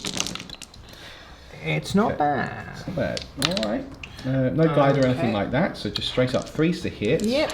They are doomed, however. Yeah. Yes. And toughest 5. They are toughest 5, so it is 5s to wound. That's re-rolling. But re-rolling, and 6s are at -3 with... Oh! B to the bone! Brutal. 4 6s. A couple more would be nice. That's 2 5s. Wow. That is a full house of wounds. Nice. No one can argue with that. The new purple gem. Some say that these are the new toga dice. They've been proving very successful. Well, with the shooting, they worked. Not the psychic, so maybe. He Drizzle did cast everything, though. He went off. Let's be reasonable. So, the -3s minus then. -3s. So 6 is here. None. So that's 2 dead. Yep. And then, was it 3 more? Yes. No minuses, so 3+ here. Okay. Ooh. Alright, so I lose 2 and 1 is on 1 wound. Wow. Very, very interesting here, folks. These aggressors are dropping like flies. That's not good. The Ulthwe Serpent now triple Shuriken Cannon at the aggressors. Yeah. So unit 4 left now. 1 is on 1 wound. Now this is over 12 inches, so they will count as having their cover save. Okay, here we go. -1 to hit as well, or is that old? No, that's the old school Raven That's Guards. old school. Okay, cool. So 3. Yes, okay. That is a very good roll. Okay. Wow. Okay. Fair and then to wounds, it's 5s and 6s. They're doomed. 1 is a 6, so that's -3. But he's re-rolling those failed ones there. 5s and 6s. No, these are Shuriken cannons. It's 3s. Oh, sorry, of course. Yes, Shuriken cannons. Okay, we have to see how many 3s are. Yeah, that's fine. We're going to check that right now. That's the magic of cinema. We've double checked. He did fail 5. He did roll 5 1s and 2s. So, we'll just re-roll those. Okay, so just translates 1, but does get a wound. Yeah. Okay, fair enough. So you've got 3 normal and then 1 at -3. Okay, so 2+ here. Does make all 3 of them. And then the 5+. No, it does fail that. That would kill an aggressor. It would. Leaves 3 left. The Reapers of the Dark opening up with their single profile missiles, which are strength 8, damage 3, -2. The Tempest Launcher is also opening up against them as well. Yes. Opening up with the single shots first? Yes, we will. Okay, so let's do this. I am guided, so it's 3s re-rolling here. Can re-roll those, no problem. Cool. Yeah, that's a full house. They don't suffer any modifiers for moving. That's a Dark Reaper special rule. And then it's 3s re-rolling. Okay. Yeah, very nice. Full house? Yeah. Full house, 6 wounds. 4+ here because you're at 12. It's a good roll. He's failed 2, which kills 2 because damage 3. Okay, and then the Tempest Launcher gets. Okay, I can re-roll. Yeah, you can re-roll. It's the Exarch. Yeah. And do you know what? You're going to re-roll both. I'm just going to go for Feeling both. frisky. Okay, here we go. Cool. Okay, does get we'll better. never know if that was the 3 or the 1, but it's still better. Okay. So 6 shots. 6 shots. Okay. 3s re-rolling. Okay. Cool. Hits. Is it 3s or is it 2s for the Dark? No, it is 3s, isn't it? Yeah. Okay. And then it's 5s. Showing how rusty I am with my Eldar rules now. Okay, so we've got 1 wound so far. Okay. 4's the wounds. Okay. It's strength 4 or 5 that? Strength 4. It's strength 4. So Okay, minus so 5's the wound. 2, so 4s again. It does make all 3 of those. Very nice. Very nice. It's time for the Skyweavers to let the haywire fly right at this Invicta Warsuits. Let's see what is happening here. So 46 shots. Yeah, okay, fair enough. So pretty respectable. What's that? 9, 10, 11, 12, 13. Lucky for some, eh? Okay. 11, 12. Excuse me while I grab one more die. One more die is required for Forces of the Aeldari. Okay, 3. Here we go. Okay, no rerolls available here, but my goodness gracious me, what a roll. And if he can't have it again on the mortals. So, looking for 4s, 5s, and 6s here. 5s and 6s will do additional wounds, but 6s do D3 mortal. Yes. Okay, here we go. Okay, got the luck on the hits. So, that is not good for Ben. So, it's 2 mortal wounds. 2 mortal wounds, and 1 then normal save. wound. At -1. So, not saved. Which he does fail. So he's lost 3 wounds, but it is very much alive and kicking. We come over to the Crimson Hunter Exarch, firing at the Invicta Warsuits.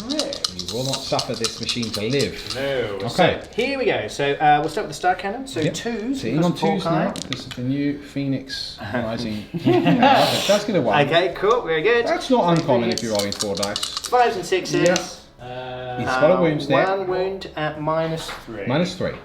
What's the strength? 6. I believe they are toughness 6. They are toughness 6 if there was a 4 in there. There was not. Rolled a 2 and 3. Okay. Cool. Minus is 3 on the Starcannon. 3, so a 6. No, that's 1. D3 damage. D3 in the house, just the 1, unfortunately. Okay. He's got a pulse laser here. Pulse laser. Double pulse laser. Another one. Right, another one Okay, there. that Hawkeye's paid off very well. Does get the wounds. This is also -3. And this is flat 3 damage. Yeah. Oh, he makes a 6, Jeff! Nice. Cheeky. Okay, we're moving over to the left flank. Bone deep in thought there. Luck not quite on his side, so he's having a little think about his target priority and has decided, well, let's just shoot what I know that I have to shoot. Yeah. This unit can't see anywhere else, any other valid target, so he's going for the Invicta Warsuit right in front of it. Yeah, so I'll just start with these guys first. Sure, Yeah, why not? Okay. So, 3 Avengers. Okay. And this is where Tactica's, or any sort of competitive game gets interesting, where if the luck doesn't go quite your way... 1 wound. 1 no wound. minus. How do you mitigate that with Over good 12. target priority? Thankfully, I was over 12. He was over 12, so he does get the save because Raven Guard are all there. Okay. Okay, so now these guys will fire into here. Hey, Wyatt. 4d6 shots. Okay, yep. that's okay. Not bad. So 8, 30, 14 this time. Okay. Good spread of haywire shots. So that's 12. 2 more. Excuse me, Lawrence. Yeah. Okay. 3. Good spread of hits. Not bad. Nice again. Okay. So looking for 4s and 5s do mortals. 6s do D3 mortals. Right. There we go. That's what haywire can do sometimes. Yeah. So that's 1, 2, 3, 4 minimum. Okay. And then it's got 2 5s in there as well. So you've got 3 mortal wounds straight off the bat. Okay. Count And then I will roll the 4d3. Yeah. 4d3. Oh, burn! That's him gone.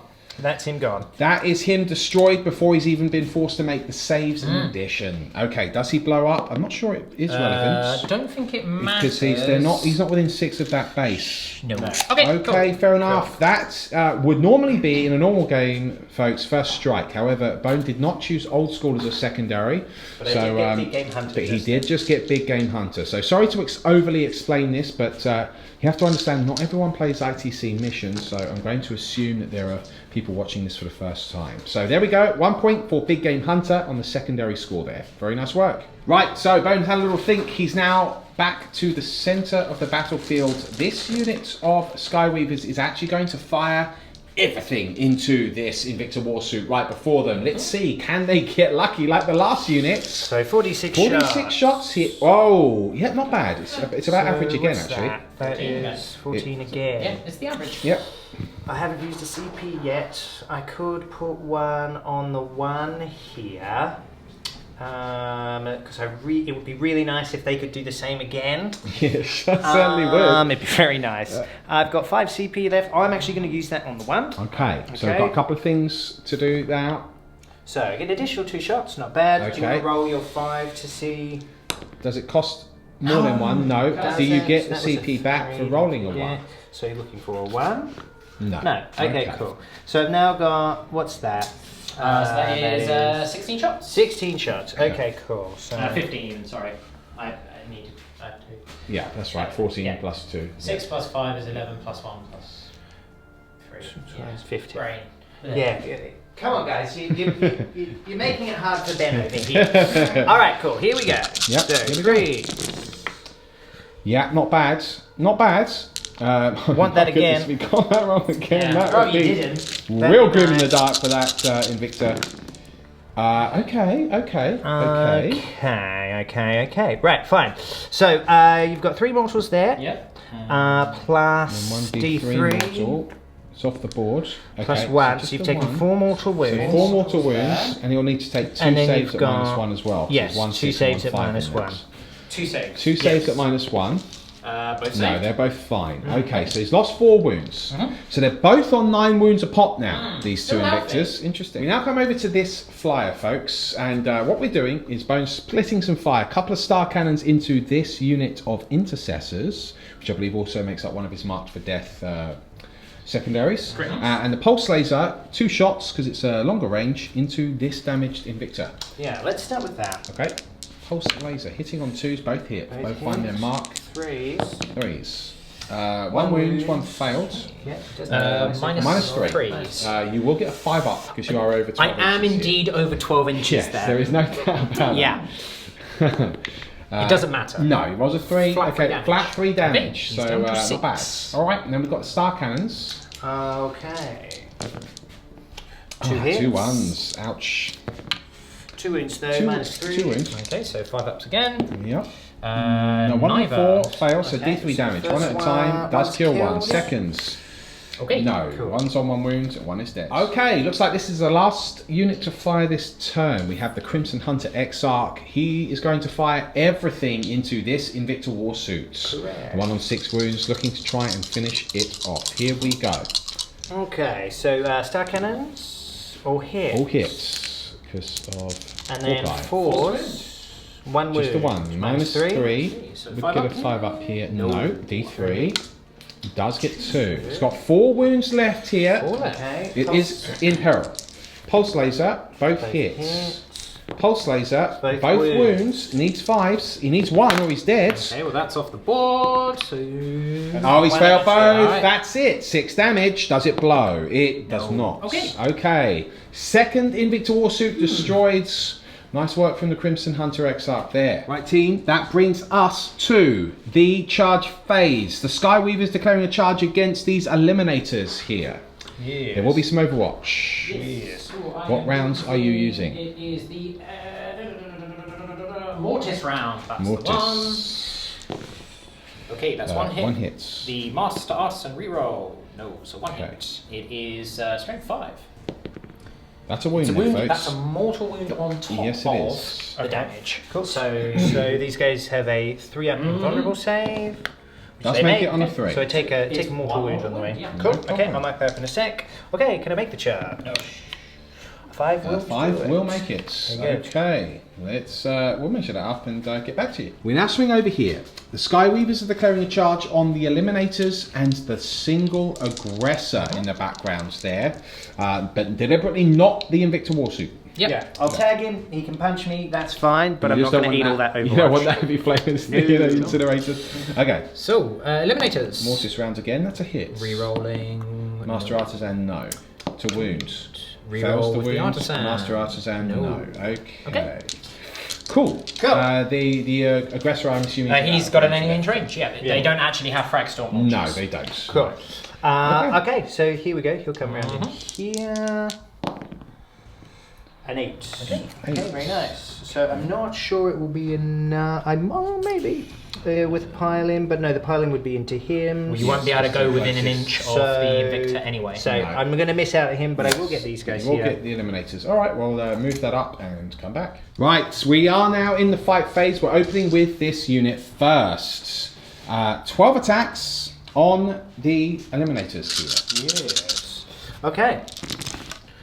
Not bad. 6 for the hits. And then it's their strength 4. Yes. So force to wound here. Okay, so that's 1, 2, 3, 4 wounds at -2. To give the interference, they're not +2 strength, are they? No, they're +1. You know, just if you wouldn't mind double checking that. +1, -2 for the Zephyr-Glaive. Okay, fantastic. Just wanted to double check that. Great. 5s. Okay, 2 6s, a 3 and a 2. So that is 2 that go through. They're damaged to 2 Eliminators are decapitated. Very nice. Right, now folks, just because this is a Tactica game, important distinction here, he's now consolidated and he's wrapped around the lone Eliminator. They are kind of primed to be trapped, these guys, really. Yeah. Small little units, easy to kill the stragglers. And then surround the last one, which means that he cannot fall back next turn, which also means that this unit cannot be shot at. Okay, that means that the... it's the best of a bad situation. Yes. On this side. Actually, this kind of was my unit which I was willing to sacrifice. Because I wanted to kill this, which I did, come over here, kill this unit, and then consolidate and actually get Recon. Sure. I won't do that, but what this will mean now is Chef has to make some decisions as to which way he's want to go. Yeah. They do have a 3-up invulnerable as well. They do. They've got Prismatic Blow. That will be in combat too. So they're going to be a harder unit to shift.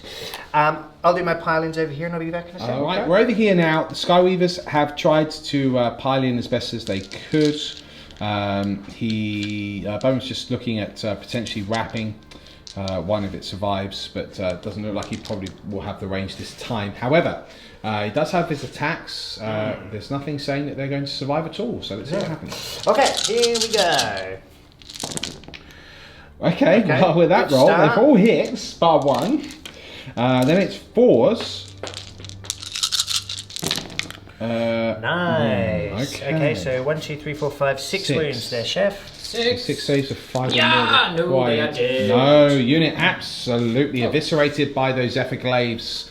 Nice work. Now, the question is, are they going to consolidate? They are. So you will get... So they will be tagging the Invicta. So I will get some punches in the face. Yeah, and Mr. However, Invicta can hit back. It's going to be unlikely for him to remove that unit. Sure. So it does stop all that firepower going into, say, one of my flyers. Yeah, so it's that's called a tag. So therefore, he's just trying to shut that shooting down. Yes, there is a little risk. The Invicta Warsuit could power up and now smash a couple of bikes, but let's see what happens. Are you ready to roll those attacks? We'll just come back over here quickly. Okay. So here's 4 attacks from a Sergeant and Shock Assault. Yep. He hits twice. Master Artisan. He hits 3 times. Forced wound here. Certainly is. No Master wounds. Artisan. 1 wounds. That's it. Cool. Okay, no problem there. Go over to And one of these was already wounded, as I recall. Yes, they took. Okay. Yeah, they've taken a wound. Fair enough. Okay, then we've got the Invicta Warsuit. Yes. So he is still healthy. He has 4 attacks. He doesn't get Shock Assault because he has not intervened, charged, or charged. Yes. Yes. So, Master Artisan. Okay. Okay, scores 2. 2's to no, wound. come back here. 2's to wound. Both wounded. 2 wound. Minus is irrelevant. Cool. 4 vulnerables. Oh, he makes both. Very nice. Nice. Okay. That, I believe, concludes the fight phase. It does. There's nothing else that can be consolidated, etc. here. Okay, fair enough. So, interesting turn 1 there for the forces of the Aeldari. He has got 2 points for Big Game Hunter, killing 2 Invicta Warsuits, and he's killed 2 units. So at the end of his player turn, he's killed a unit for a point. He's killed 3 units. 1, 2, oh yes, he did 3. get the Eliminators. So he did kill 3 units. The Eliminators were not worth any secondaries at this time. No. So he does have a point for holding an objective. He does have a point for killing a unit. Yes. It's now player turn 1 for the forces of the Raven Guards. There is a morale check to make just before we get into that. Can the aggressors hang around? Let's find out. Oh, he's leadership 9 thanks to the chaplain. That's a 6. I'm rerolling Okay, that. he is 1. Perfect. Okay, so no issues there. It's Raven Guard turn 1. That's coming up next.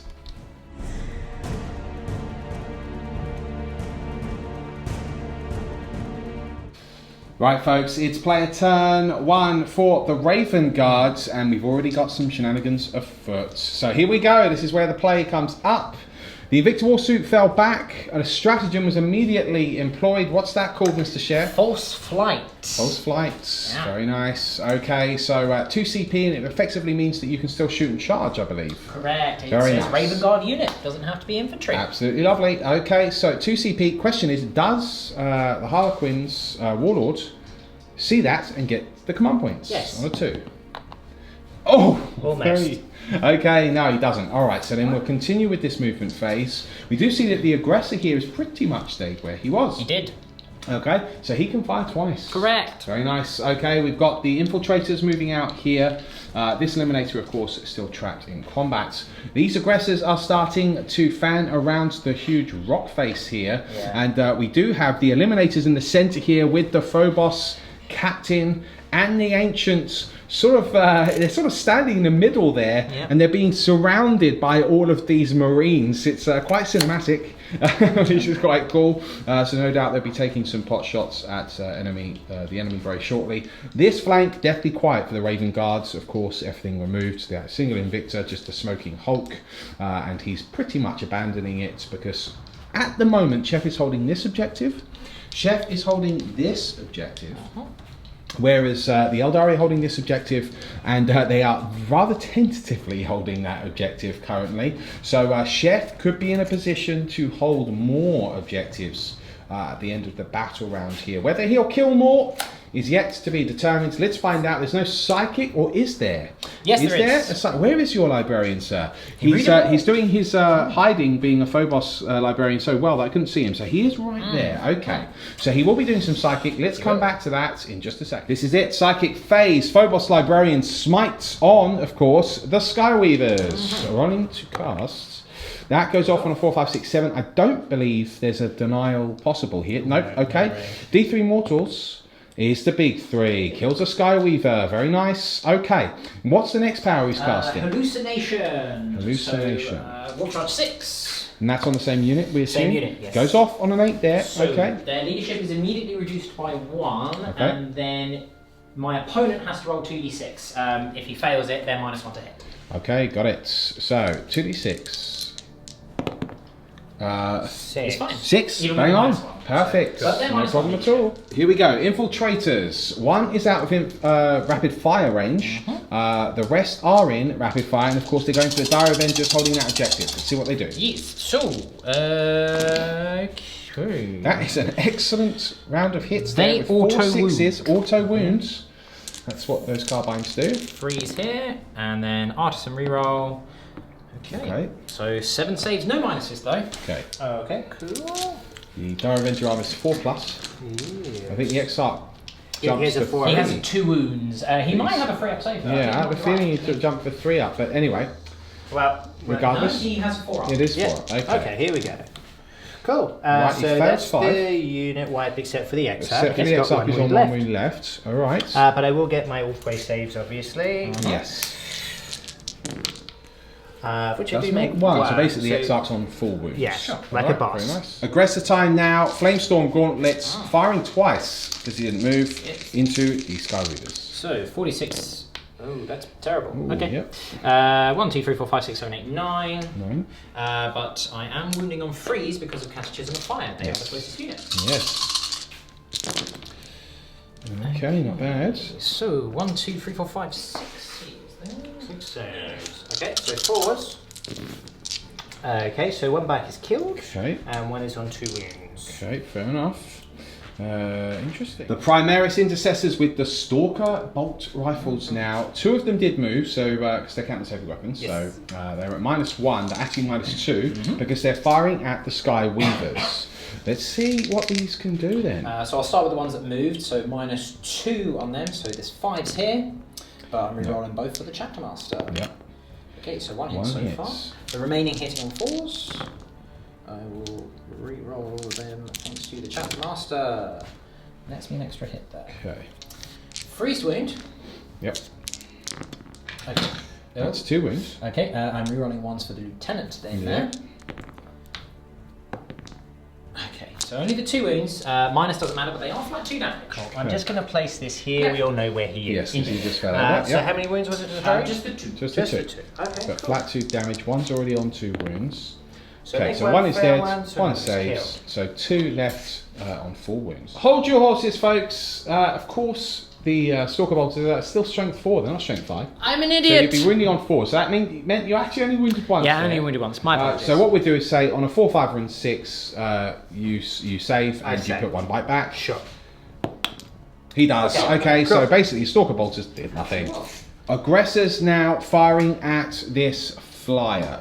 So bear in mind the flyer is up there. He does actually fit there. It's just if we hit the table, he can fall off. Yeah, and we don't want to break our model. No, we don't want to break the model. So there we go. There it is. That's how it's going to be. So what we've got are 2 aggressors in range. Yeah, only 2 in range. The rest have no other target. Okay, Yeah. and they did advance. Yes, not that matters about that. No. But obviously they're a Alaitoc and a flyer, so Yep. it will be -2 here. I'm just going to do the frag storm launchers first. So 5 shots there. So 5s to hit, but full rerolls. Sure. Okay. Okay, 4 hits. And then 5s to wound, rerolling 1s. So reroll the 1, and then artisan reroll as well. Okay, Just the 1 wound. wound. It takes us Okay, not all the way, Alaitoc, so no additional save. Now the actual gauntlets, let's see what they can do, back. So same profile here, basically. I just wanted to split them up for ease. Chapter Master rerolls. Okay. 5s and 6s here. No artisan rerolls here because I've used it, but I am rerolling that 1/1. That other one there. 2 wounds. No minuses again. 2 more saves. Makes First one. Okay, that's 10 wounds. The Ancient now levels his bolter against the Exarch. It is Master Crafted, I believe. Or no, perhaps not. It's just a normal bolt rifle for yes. them. So it is a hit. Can he wounds? No, he cannot. Artisan reroll. He can wound now on a 3. -1. Okay. So 4 pin Makes it. Okay, fair enough. Folks, we're doing some split fire here. We have this intercessor train. They are not in range with all of the targets that they perhaps would like to fire at. So, how are you splitting this, Chef? So, we are so this guy is out of range of everything and line of sight apart from the flyer. Yep. because he is still in range up there. Fine. So I'll just do him in a moment. This grenade and these two here are firing at the Dire Avenger. Yep. So we're going to fire with the auxiliary grenade launcher. We're going to fire a crack grenade and then 2 bolt rifles. And then these 4 here, they're auto bolt rifles going into this unit over here. Copy that. So on the Alaitoc flyer. Okay, here we go. 1 to hit. Rerolling for the Chapter Master. Okay, 1. Okay. 5 to wound. It is a Got wound. it. It's a 6. No minuses on this. Loves it. Okay. Because these are the auto bots. They're right? auto bomb rifles, so they have 3 shots but less AP. Yep. We will then go on to the auxiliary grenade launcher onto the Exarch. Okay. That is a hit. Okay. That's a wound. That is a wound. It's -2. So far, remember. Makes it again. Very nice. And then the remaining 2 lads on them as well. So freeze here, re-rolling for the Chapter Master, worth his weight in gold, or not. Just the 3. Freeze to wound though, re-rolling 1s for the Lieutenant, don't need to. 3 wounds. Again, no minus. Oh, takes his first wound, but Ulthwe save. Oh, come on now. Oh, No, cheeky. that would Okay. that would have been cheeky, fantastic. that. Yeah, would have yeah, been yeah. real cheeky. Okay, and then the remainder of the squad opening up against the Haywire Bites. On to the bikes. So they are hitting on 4s. Rerolling Chapter Master. Okay. Alright, I dropped 2.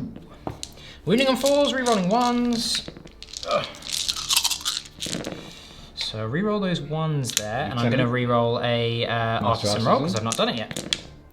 Okay. Okay. So that's pretty good. Certainly is. That's 7 wounds there. Yeah, 7 wounds. No minuses, so, well, it doesn't matter. Yeah. Okay, 4s. Oh, nice. very Not nice. You bad do at kill 1 though. all. You do kill 1. Isn't that? Oh no, that's not the unit with prismatic blow. Forgive me. That's that unit. Yeah. Okay, fair enough. Does kill 1. Not bad. The Absolver bolt pistol from the Chaplain into the 1 wound Exarch. So, hit. that's a hit. He shoots. What? I'm just telling you. He does wound. It's He strength 5. potentially scores. It is 1 damage. It is 1 damage. It would be an Ulthwe save, or What have you got left to shoot, Chef? My Invictor, my Snipers, and my characters.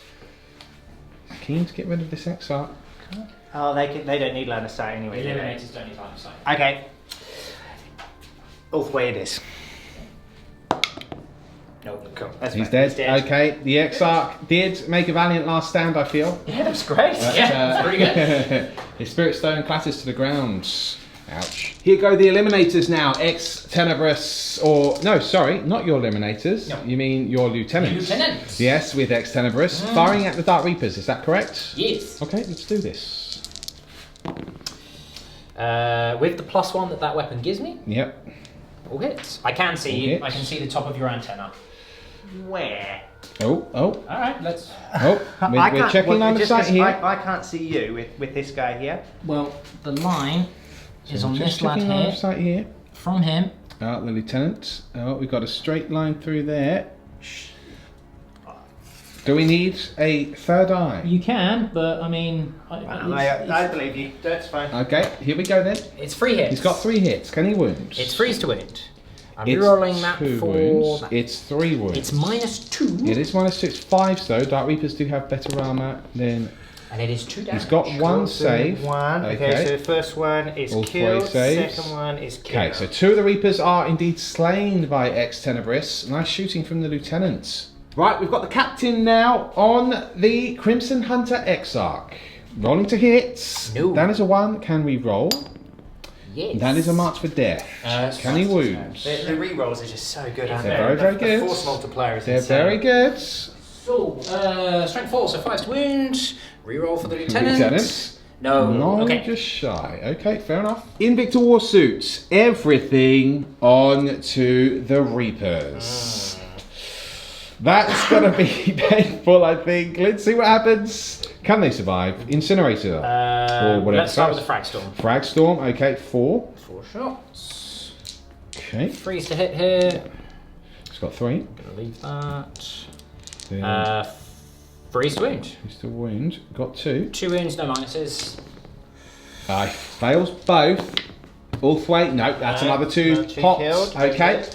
We'll go on to the Incendium Cannon then whilst we're here. Okay, 7. Freeze Wound.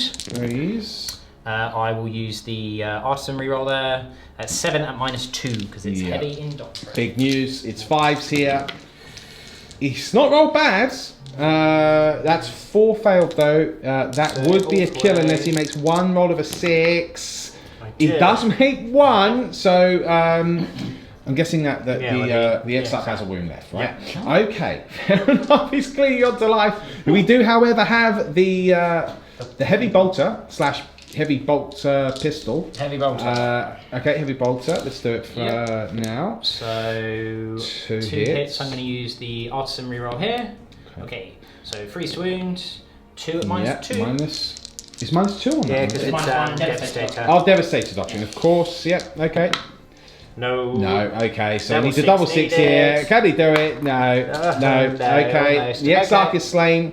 The Reapers tried to cling on to life, but let's face it, it was going to be one tough ride with him standing there. As soon as that stratagem was employed, I go, well, the Reapers are dead. The Reapers are dead. I wouldn't have even have helped if I'd fire and faded back here, because you still would have been able to see. But that is something that you said that you did make a mistake on, isn't it? I did, but I actually thought, oh, I've got away with that. But then when that happened, I was like, there was no escape. But there was no escape, even if they'd gone, because only 7, they just never would have got to here. Exactly. So, it's one of those things. All right. Well, look, we do in the Tactical Reports have an end of battle round debrief with the players. Oh, I'm skipping ahead. So that, but we'll discuss those little things momentarily. Now, you fired a lot here, Chef. What else is there to fire? That is it. The Eliminators are fired as well. Oh no, I do still have them, don't I? Yes. I believe everything else is fired. Yes, so just the Eliminators, they can't see anything, so I'm going to use their Mortis rounds, which just go, I don't care about line of sight, into Eldrad. Into Eldrads, okay, because they can of course target characters, that's what they can do. Here we go. So, it's freeze to hit. 3s. Okay, so re-rolling. Okay. 2 hits. And then it is strength 5, so it is still freeze to wound. Okay, 2 wounds. wounds. 2 wounds. Minus means nothing, it's damage 1. He's 3 up in Was there a 6 in there? Does that These don't do No, they're not the mortal wound ones. Okay, cool. So 3 up in vulnerables. Make fails one. Ulthwe. Ulthwe save. No. Okay, so Eldrad does take his first wounds. Interesting stuff. I believe that concludes the shooting phase, but by no means does it conclude the turn. No. I'm assuming that there'll be charge phases coming up next turn. Or next phase even. So we'll come right back to you. We're in the charge phase. Another stratagem is being employed. Chef, what is it? I'm just thinking about it now, whether it's actually worthwhile doing. No, it's not worthwhile doing. Okay, so what I was going to do was the Raven's Blade, so I pick an enemy unit and I can reroll charges against him, but only if they're the only target. Right. I want to kill Eldrad because he's worth points for me. Yep. But at the same time, I wouldn't be able to get to just him. Right. Because I would have to finish within an inch of the Spiritseer as well. So I'm not going to use that stratagem. Okay. But you'll declare a charge on both then? Declare the charge on both. Okay. All right. So there will be a little bit of Overwatch, namely a Shuriken pistol, I believe. Yes. Shall I just do them both at the same time? Yeah, why not? Let's get crazy here. Oh, that is pretty crazy. So obviously that was Eldrad. Obviously. Yeah. To wounds? No. No. Okay. Right. Can he make the charge? Not sure what he needs. No. It's like a 9-inch charge. A 6 is a no-no. Yeah, it's a 9-inch charge. I'm not going to re-roll that. Okay, fair enough. It does fail that charge. Would have been huge if he had made it. Perhaps. Eldrad's a funny one because he would still have that 3-up invuln. Yeah. But also, you know, it's Eldrad. It's Idris, yeah. Here we go, folks. Sky Weavers charging the aggressor. We do have some Overwatch. I say not charging the aggressor. I mean the other way around. 5 shots. 5 shots. Hitting on 6 is nothing. Okay. Can he make it? It's not too far. That'll do it. It's an 8 there. Easily gets in. Not a problem. Next up, we have the Infiltrators. They are charging the bikes, trying to help this lone Eliminator. He'll need it. Yeah, he will. Are we doing the charge first? Okay, fine. That's 5, 6, 7. In we go. Obviously, no Overwatch allowed because they're already in combat with the Eliminator.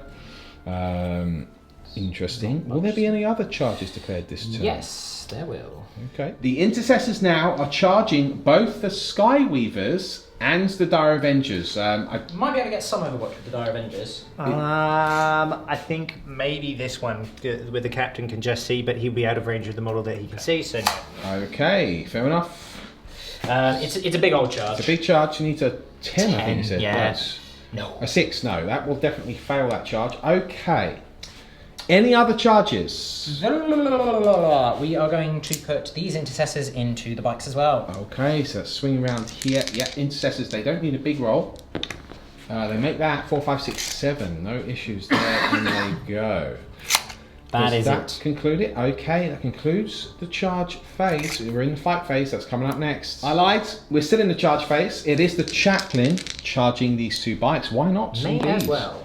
Oh yeah, he makes that. That is not a problem at all. Right team, we are in the fight phase. We're kicking off with the intercessors attacking these Skyweavers here. So shock assault. So we're rocking 3, 6, 9, 10, 11, 12, 13, 15, 16, 8, about 18 attacks 18. That I can see. Yes. Just eyeballing here. I am in reroll range of the chapter master and the lieutenant over there. Yeah. So I will reroll. The minus doesn't work in combat, does it? No, just shooting. I see. Okay. Okay, so I dropped 2. Forced wound here. 2 in there. Buddy. Apologies. You didn't re-roll it either. Did I not? Nope. Okie dokie. You just left it sitting there. Okay. There we go. Okay, and Yeah, thanks for helping me. Well, I am the neutral party here. I'm doing this because someone would have said in the comments, you didn't re-roll that too. Okay, here we go. So, Force Wound, re-rolling 1s. So I'll re-roll those 1s, take out the fails, and just do an Artisan re-roll as well. Okay. Not shabby. 6, 10, 11 saves, no minuses. Okay, 11. So Does have prismatic blur, but my goodness. A lot of wounds. Oh! I drop a wound. There is 1 left on 1 wound remaining. They are hungry clowns. That is big. Uh-oh, it's interruption time. Yes. 2 CP have been spent. Doesn't get me the CP. Do I get my 2 CP back finally? Still need to roll for... Oh, okay, go on then. No, It's not working. Do I get it back? No. Okay, fine. It did wink at me. Alright, so I get... Now he's interrupting here. Who are you attacking here? I'm going to put all the attacks into this guy here. Because he's worth one of your secondaries, isn't he? Exactly. Marks for death, I believe. Correct. Okay. So I'm 3 attacks each. So Yep. attacks. Oh, okay. 4 hits there. Very nice. They are toughness 5. He's got 2 wounds. That's what I needed. -2. Could be a kill stroke. 5. Unless he makes a save. He does. It's got 1 wound left. Cheeky little aggressor sergeant. Super lame. Very cheeky. We now swing back over here to the infiltrators attacking the Skyweavers. Will they be able to pull one of the clowns off the bike? 1 is still on 1 wound. Hit. So 16 attacks here. No rerolls other than my artisans. So just take out those misses. Reroll 1 of them. Okay. Okay, it does translate to an extra hit. Force wound. Reroll 1 of these. Okay. So 1s. Yeah. Okay. 1, 2, 3, 4, 5. Okay. 5 wounds. Of course. Ah, okay. Swung the other way, didn't it? It does mean that 1 bike is killed, yes, but 1 is alive on 1 wound. Still 2 left to swing back. Fair enough. Aggressor Sergeant now back over here attacking those Skyweavers. Oh, I think they are -1, aren't they, in combat, because they're basically powerful. So I'm just going to double check that before I make mistakes. Excuse me. They are indeed -1 in combat. So okay. Okay, so I will hits. Artisan reroll that. Doesn't the chaplain give you rerolls? Not anymore. It's a litany. He has to actually activate it. Yeah. It's not a straight up bubble. He can do it, but he has to choose roll one for or it. the other. Yes, Right. indeed. Okay. Cool. But they are 2s to wound because they are strength 8. That's all wounded. Okay. So 4s. Make 1. I failed 2. Okay. They are D3 damage. Okay. Yep. I may as They're well. both on full wounds, I believe. They are. Those ones. Yeah. I may as well use a CP reroll on that because we're at the end of the turn pretty much. So do you, oh yeah, does it cost you 2? No, it's not worth once. Okay, so first of all, do I make the save? I don't. No. Do I at least get it back? Good, we should have swapped that around the other way. Should have swapped it. Okay. So D3. the first one. No, 2, doesn't and then kill the 1. second one Oh, and the second one will kill it. Okay. Okay, fair enough. 1 Skyweaver still alive there. They're backing it. Okay, fair enough. It will be then the chaplain. He charged. Yep. So let's just pile him in. I'm happy to go straight into that if you are. I'm not. Because I don't know what all right. Let's just double check. Chaplain now raises his Crozius. Crozius Arcanum. So 2s to hit here. All hit. Full house. Strength 5. 3s to wound. Full house. Chaplain of the minus Dragons. Is irrelevant. It's 2 damage a pop. He's dead. Oh, he's very dead. The Harlequin obliterated by the Obsidian Dragon's Chaplain. This Eliminator now. The last thing to strike on the Dragon's side into the Skyweavers. Oh, he's angry. Eliminator Sergeant here. He's got 2 wounds. Artisan of War, no. Still 2 wounds. Yeah, does make both. Okay. Could have been a big blow there, losing another bite, but... I did not get to swing. He didn't. No. So who are you going to attack with the Skyweavers, or how are you splitting them? If so, I kind of. It's an interesting one because I need to kill these guys, but I want to get rid of the Eliminators as well because I don't want to have to be worried about Drizzle running around. Old D Drizzle could be in. Bit of a pickle there. So what I'm going to do is I'll put 3 into the Primaris and I'll put 3 into the Eliminator. Okay. So on the Eliminator, okay. Well, they all definitely hit. It is 4s. He's got wound. 1 wound. It's a save or die. It is a save. Okay. Cheeky that. Onto these guys here. Okay, 3 hits. 1 wound again. 1 wound again. No, not lucky that time. Does kill an intercessor. Folks, that marks the end of the battle round now. That's the end of the turn. No morale for the Aeldari to do. So an interesting one.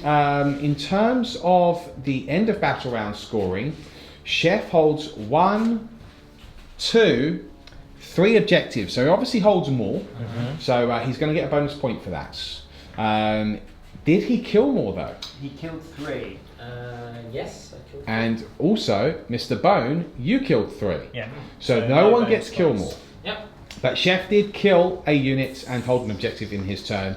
So he's got 3 points effectively in this turn, because 1 point for the end of the battle round bonus. And secondary wise, he did get first strike in old school for 1 point. He did get 1 of his marked for deaths in the Dark Reapers. And he also did get 3 points for Gangbusters. That's from all of the Skyweavers that are slain.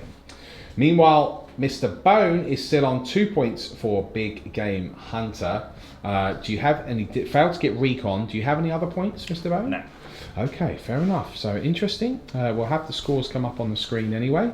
But now, what we'll do at the end of every battle round is we have a chat with the players privately to discuss how they think the turn went and what their current battle plan is. So you can get tactical insight into what the players are actually thinking and what sort of plays they're trying to make in the upcoming turn. So first of all, we always start off with the person that went first. So that would be Mr. Bone. Let's have a little end of battle round chat with him. Mr. Bone, yes. Mr. Chef has left the building. It is now up to you to tell us what you think of that battle round. How's it going? Yeah. It kind of went how I thought it would do when I didn't manage to clear all 3 of these guys. If I'd managed to clear all 3, and I kind of got a bit unlucky with him, but that's dice, right? That can happen. Yeah. I knew that my Dark Reapers were in trouble. Yeah. Once I lost them, because if I had them left this turn, I'd be very confident actually, because I'll just do cool Primaris unit. I can take 4 or 5 out there, not a problem. I still have my big blob to come down though, so really I've got to just maximize. It's an interesting one. Like I've got 2 points which I will get this turn. Yep. And then really, as far as my priority of shooting is going, I kind of need to remove this unit of aggressors as soon as possible. And if with some cheeky charges, I should be able to charge this unit without getting charged back. Right. Or like without any overwatch. Sure. My Warlord does have Star Misraiment. He is quite far away, but also I can get him up the board quite quickly. Okay. There is a possibility that will give Chef a point, but also if I can get rid of this unit, a unit of intercessors as well, and start to thin these guys out. Actually, Chef is looking quite thin on the ground. Yeah, and you have quite a lot of points for secondaries. And I've had quite a lot of points for secondaries, or at least be well on the way to them. Sure. So we've got some plans. Yeah, okay. It's not doom and gloom. It's not doom and gloom. Okay, so you're still feeling fairly confident you can get back in, because you are currently I think like 3 points behind on the points. Yeah, yes, that's fine. But can easily make them up in this next turn. All right. Well, let's talk to Chef. See how he's feeling. Mr. Chef, what are your thoughts with this battle round, sir? I lucked out a little bit there. Yeah. Yeah. Okay. Lucked out a little bit on some. I mean, I think it was swings and roundabouts in some places. But racking up the points was sort of what I was going with there, as well as eliminating some of the key threats. But having said that, there are still 3 Crimson Hunter Exarchs to deal with. They are indeed. You know, I think very, very powerful. They are. I think the army overall did reasonably well, sort of as I expected them to do. Maybe a little worse in some places, but that's okay. Dice rolls. Yes. That's what kind of happens. Yes. So you are currently, I think you're around 3 points ahead. We'll double check that. Yeah, whatever it may be. Whatever it may be. But graphics anyway. The advantage of getting rid of the bikes is that it's a huge amount of combat that will tie down my army, which is predominantly shooting. Yeah. As well as giving me points as well. So it's kind of a two for one there. Right. The Crimson Hunters, in all honesty, I think I'm just going to have to ignore. Right. Because once I've dealt with the ground forces, I'm kind of in a good spot to just go, that's fine. You might kill, a unit and I might not kill any, but I'm going to be holding more. I can get this. I can start sort of fanning out, getting the objectives, all that sort of stuff, and just play. You don't play for the next turn. You play for 3 turns ahead. Yes, absolutely. I do still have a Guardian blob to come in. That could be a problem, but I think I fanned out reasonably well and used the terrain in order to prevent that. The infiltrators they can't actually touch, so they provide a huge amount of blocking on my back line. Yes, yes. This flank over here, where these...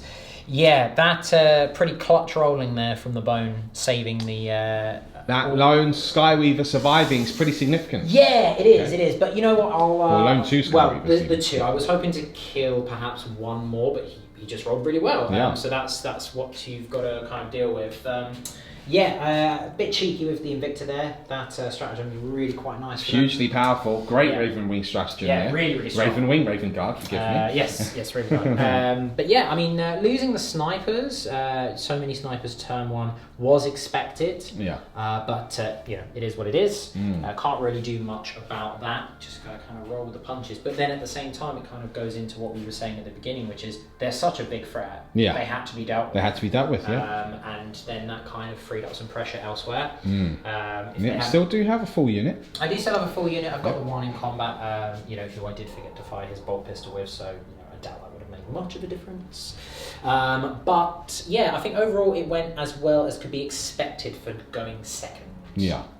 Okay, fair enough. So still relatively confident? Relatively confident. I've got a bit of a lead on the points, so indeed. We just need to ensure that we are capitalising on that. But we are getting into that weird time of ITC missions where kill more becomes actually quite difficult to achieve. Yeah. Well, I mean, especially for me because I have so many units. Yeah. So it's actually very easy for Bone to get multiple points there. So I think I just need to play the objective game just because I have the board presence to do so. Yeah. And we'll just have to see what happens, I guess. Okay then. All right. Well, let's get into battle round 2 then. It's Bone's turn coming up next.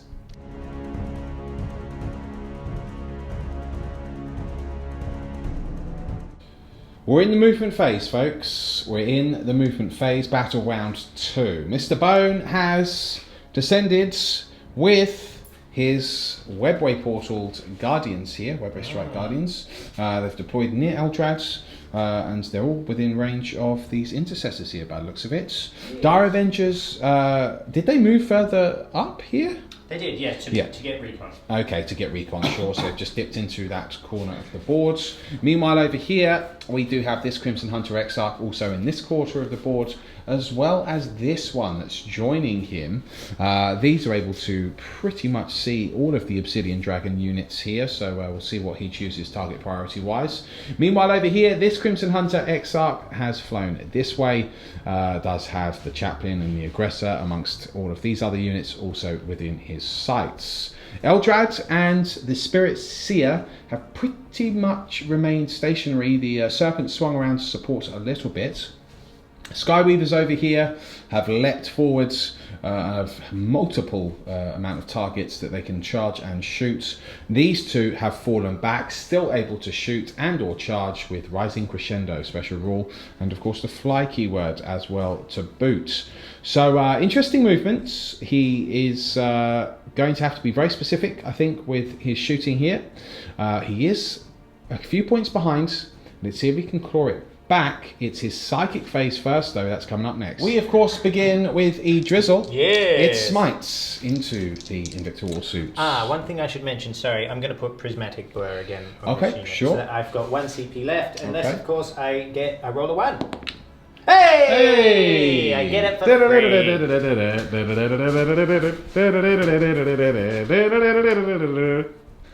We're back to Smite. Here we go. Okay.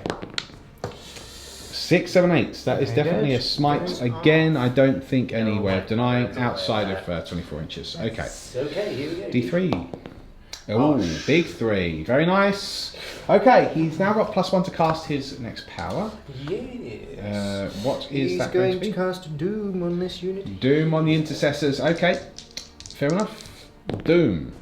That will be a fail. He has got Runes of Witnessing. And I will use them immediately. Use it on both. Okay, fair enough. That now goes off. Rolls a 9, becomes a 10. Okay. And then I'm going to guide this unit here. Guiding the unit of Guardians. Very nice. Okay, to guide, sir. That is a fail. Okay. He cannot re-roll that with his runes. Fair enough. So guide does not go off. Do we know what we're doing next for the Spiritseer? She will smite. I'm trying to decide if I want to do Executioner as well. Right, of course, you do have that. Because I do have the CP. You do now, yeah. Because I didn't spend that one. That's right. I'm going to spend that now. Okay, so he's going to do Executioner. Fair enough. Okay, can he cast that? No, he can't. Okay, fair enough. So she will smite. She's still smiting on A5 because of the Ghosthelm of Alishazier. She certainly is. Oh, which goes off on 6, 7, 8, 9 +1, 10. Okay, fine. D3 mortal wounds. B3 again. Nice. Excellent mortal wound output there. That's the psychic phase done. It's the shooting phase coming up next. Right, folks. Last CP has just been spent at the beginning of this shooting phase on Discipline of the Black Guardians, Ulthwe stratagem, +1 to hit. They're hitting now on 2s. And they're targeting the Intercessors. Yes. So, run to hit. Okay, so 2s. 2s, a few ones. Okay. This is the first batch of 16. Correct. He is doomed. So, strength 4 Shuriken, 4's to wound. 6s -3 can re-roll now the failed wounds with doom. Luckily. Yeah, very luckily. A single 6 in there either. Alright, it's got 2 now. Okay, very nice. Translated well. So that's actually not bad. So you've got 1, 2, 3, 4, 5, 6 normal, and then 2 at -3. 6 normal saves. One guy's already on 1 wound. 6 normal? Okay, so he dies and another wound. Another's on a normal wound, and 2 at -3. 6s? No. So, okay. 1, 2, 3, 4 wounds in total. 4 wounds in total. 1. Killing some Intercessors here, and then we've got the second batch of 16. And whilst Chef removes those models. Okay. See, can Bone kill some more? Yes. Yes, he says. That's what Bone says. Wow, that's really cocked. Yeah, okay. Very good. All those hits. Now 4s again. And just as well he can re-roll. Yeah. So 3 wounds at -3. These die Avengers. Just go back where you were. Okay, so that's better. Okay. 4 6s there? That is 4 6s. And then 4 normal wounds. Okay. Normal wounds. Okay, so kills the one on 1 wound. Just one's on 1. Okay, and then Sixes 6s. Oh, nice work. Oh, Not too not bad, bad at all. But yep, 2 more intercessors killed. That leaves how many in the unit? There is 5. 1, but 2, no, 3, 4. Okay. The Wave Serpent now will open up with its Shuriken cannons into this intercessor unit. 9 shots. I don't know if they're within 12 or not, just as a point of reference. No, they wouldn't be, because these guys would. Yes. Oh, where do I measure from on these? Anywhere on the hull. Anywhere in the hull. Then actually, it may well be. Okay. Yep, within 12. Okay, fine. So that does mean that they don't count as having their cover save. Cool. Okay, 9 shots. Okay. Very good roll. Nice work. Very good roll. If I could get that again, Now that'd be nice. 3's re-rolling, strength 6 and re-rolling. Okay, cool. It's a Doom. It does get 1 Shuriken. Cool, so 1 and then 5 more wounds. Okay, so 5 saves normal. 5 saves. Does kill 1. 2. And then And 6. then minus 3? No. No. Okay. So 1 and So wound. 1 is dead, 1's on 1 wound. Wave Serpent now fires the Serpent Shield at this Invicta Warsuits. Yes, he does. Okay. D3 damage, 5 or 6. Oh. 1 wound left. Very close there. Drizzle raises his Shuriken pistol. Let's do it! Some might say his pizzle. Yes. No one would say that. They won't be, mate. Right, 1 hit. Yes! No, first That's a failed wound there, Bone. She'll do the same! Oh, Spiritseer! Spiritseer! Oh! She won't. That's okay, we've got a Troop Master. Can see the Flamer already insert. Right, we are now moving to the Crimson Hunter Exarch. Deadly these are. How are you splitting this fire, Mr. Bone? So I'm going to put the Starcannons here. Yeah, and it's then a 1 wound pulse- aggressor. Pulse laser. Pulse there. laser into So let's start with one on the Invicta. aggressor. Aggressor, Starcannons. 2s. All kits. It's 3s. Okay, that's 2 wounds. 2 wounds minus 3. 6 is here. 12, so 6s. No, he's Nope. dead. Okay, we do have one of them marked for death. Very good. Secondary death. And I've now killed 1 as well, which Yep. is nice. Okay, and now pulse lasers. So 2s. Yep, both hit. No wounds though. Okay. Okay. Interesting. Right, team, we do have this Crimson Hunter Exarch firing now everything into the big aggressor blob. Yes. Okay. So Starcannons first, hitting on 2s. 3 hits. 3s to wound. That is 3 wounds 3 at wounds. minus 3. But you But get they 5. do have 5 ups. So 5 ups here. 12. He's made 1. 2 go through. Okay, D3 damage. D3 on the First one does kills kill 1. Next Second one. Does 1. Okay. Okay. Okay, cool. Let's remove this lad here and see if he fires off his weapons thanks to the The banner. Ancient is there. He does. He does. Oh, very nice. Okay. He's going to fire into them. He fires into those 2 Skyweavers. Good play there. Okay. I need to gather some dice. He's going to gather some dice. We'll come right back. Right. This is how it's going down. He can fire twice because he hasn't moved in this turn. And he is in Tactical Doctrine. I think I didn't mention that at the beginning of this turn, so forgive me. But it was declared off camera. So Tactical Doctrine firing twice into this unit. We'll start with the Fragstorm launchers. 7 shots. 4, 7. Chapter Master rerolls. Yes. So 4s to hit them though. That was off the board. Yep. Okay, Nope. so Okay, fails. so I'll get 4 it later. hits. 4s to wound. Okay. And I'm going to artisan reroll that. Got 4 wounds. Okay. Oh! Cheeky Mr. Bone there! And the cheekiest. Okay, and then we then have his the gauntlets. bolters. So, okay, good thing for the Chapter Master. So 4 hits so far. Oh, that translates. better. My goodness. Okay. It just makes me sick. It's so. It's 2 man. Okay. 4s to wound. Reroll the 1s for the Lieutenant. Wow. Wow. many 3, is that? 6, I 9. don't know. Down go fine. Is it 9, is it? Yeah. Saves. Okay. Mr. Bone. Got off an upset here. Okay. It's not a bad It's roll. not bad, but I drop. So actually, they're killed. Yeah, because he's failed 4. Yeah. They don't have Prismatic Blower on this time. Nope. That is both Skyweavers killed before they got to shoot, before they got to charge. That aggressor and the banner has very much done their job. Right, we still got 2 pulse lasers to fire though. Yeah. So hitting on 2s, 2 hits. Okay, wounding on 3s, my friends.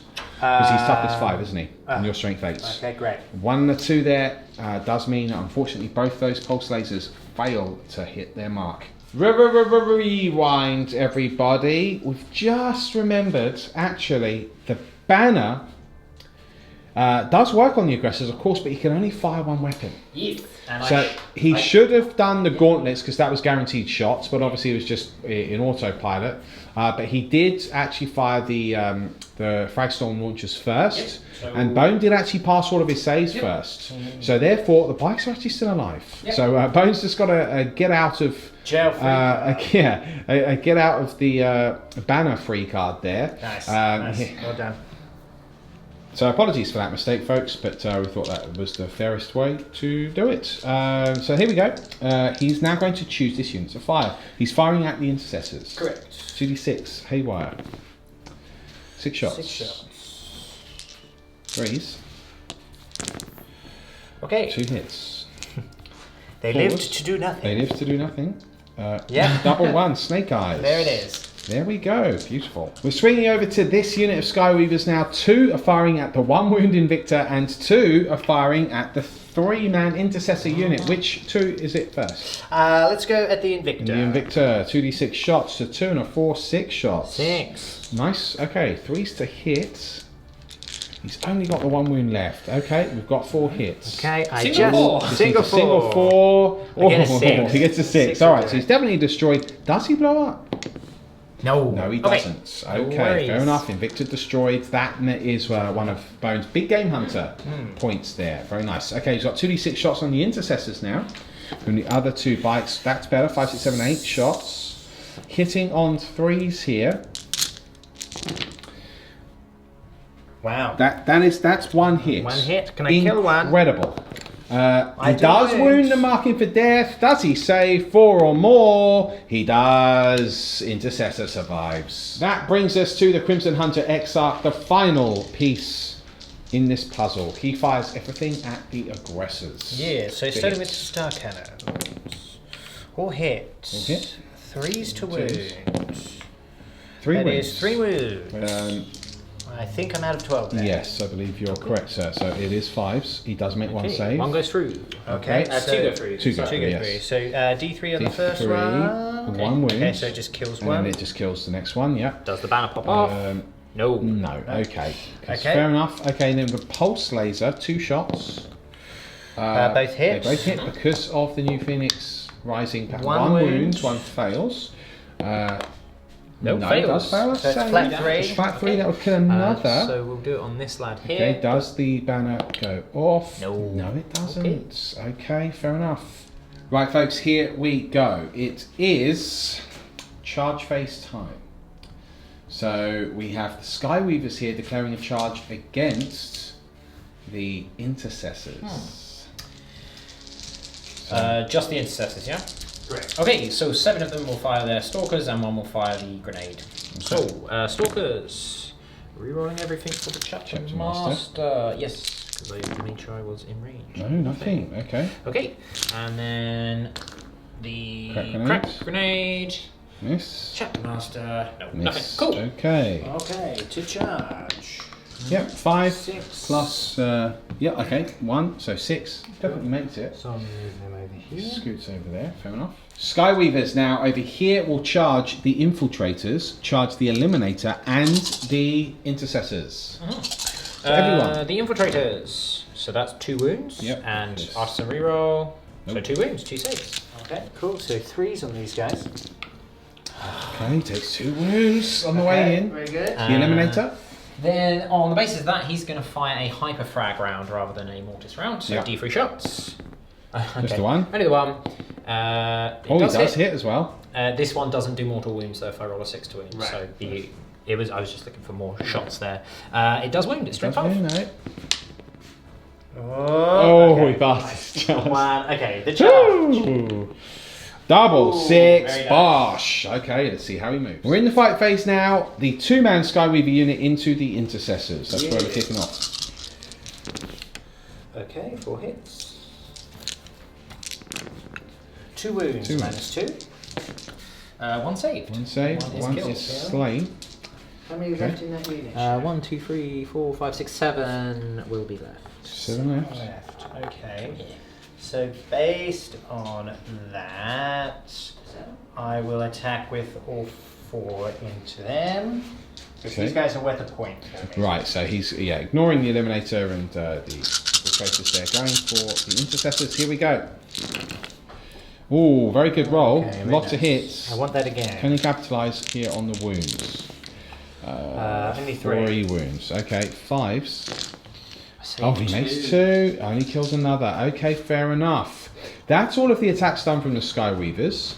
Chef will now to get to hit back. Let's let him get some dice. Right, here we go, folks. We do have 4 Intercessors here attacking. Are you going for the 2-man unit, 4-man unit? Only one can attack the 2-man unit because of where he is. Yes. He can't pile in because he's just going to be in base to base. Certainly. So that's how it would have been. So let's do the 3 on the 2-man unit. I'm re-rolling because that's why I haven't piled in. Conga lines there, okay. 2 hits still. 2 wounds. 2 wounds, very nice. Okay, so 1 of these is on the 1 unit. wounds.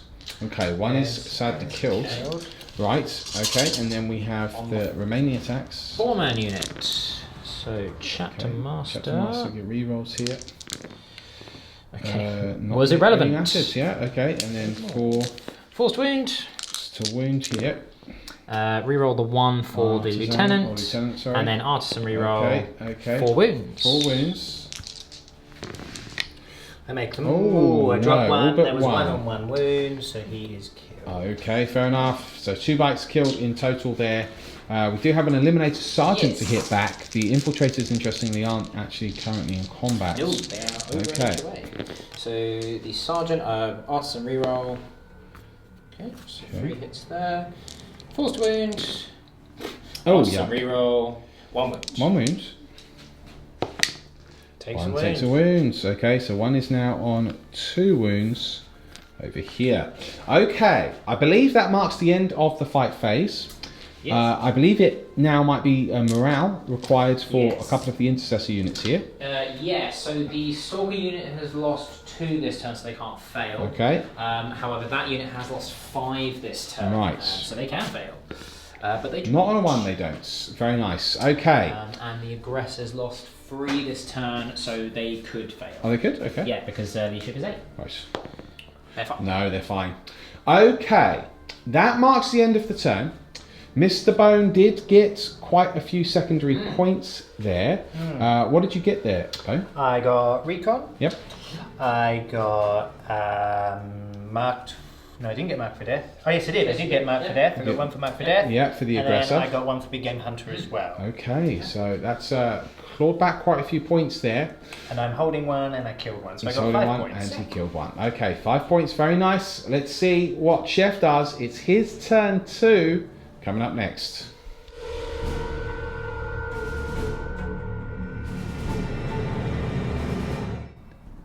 And the Obsidian Dragons have made their move. Turn 2 here for Chef and his forces. And what we have is a consolidation of his position, although he is, of course, trying to guarantee that he's still got hold of as many objectives as possible. We have the Chaplain, who has advanced over here, just within 3 inches of this objective over here. We have the Infiltrators, which have moved around this way.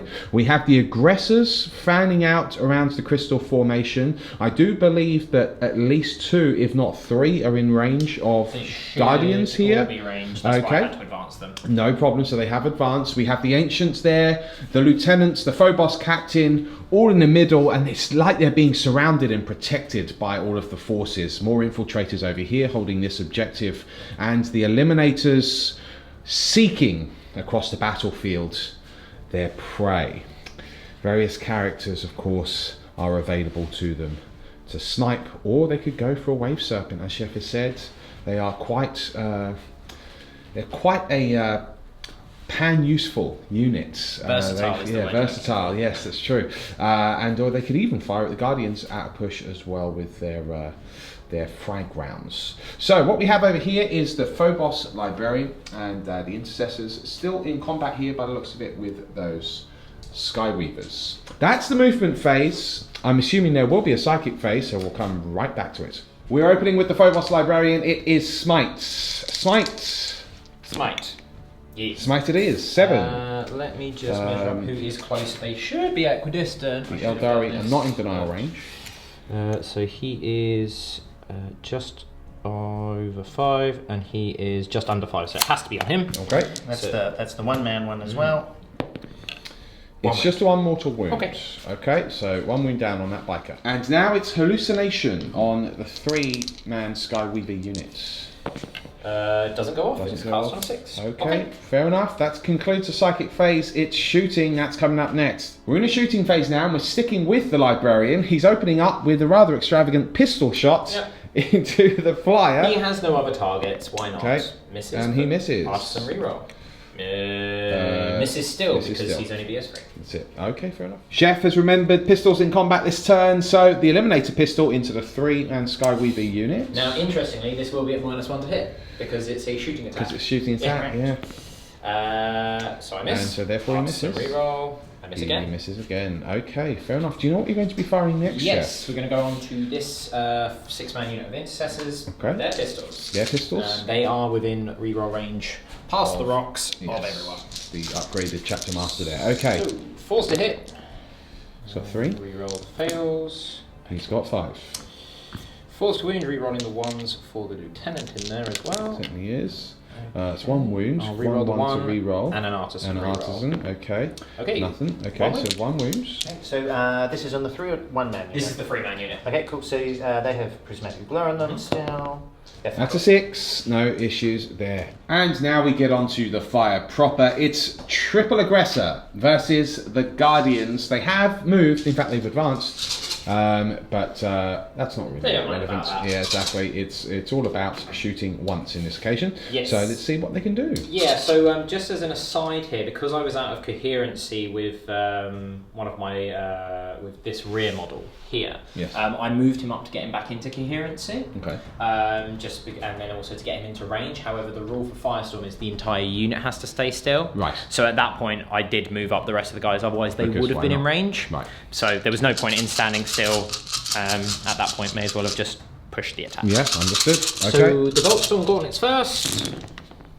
Okay. Re-rolling all the fails because of the Chapter Master, of which there is not many. Okay. Nearly a full house there. Very good.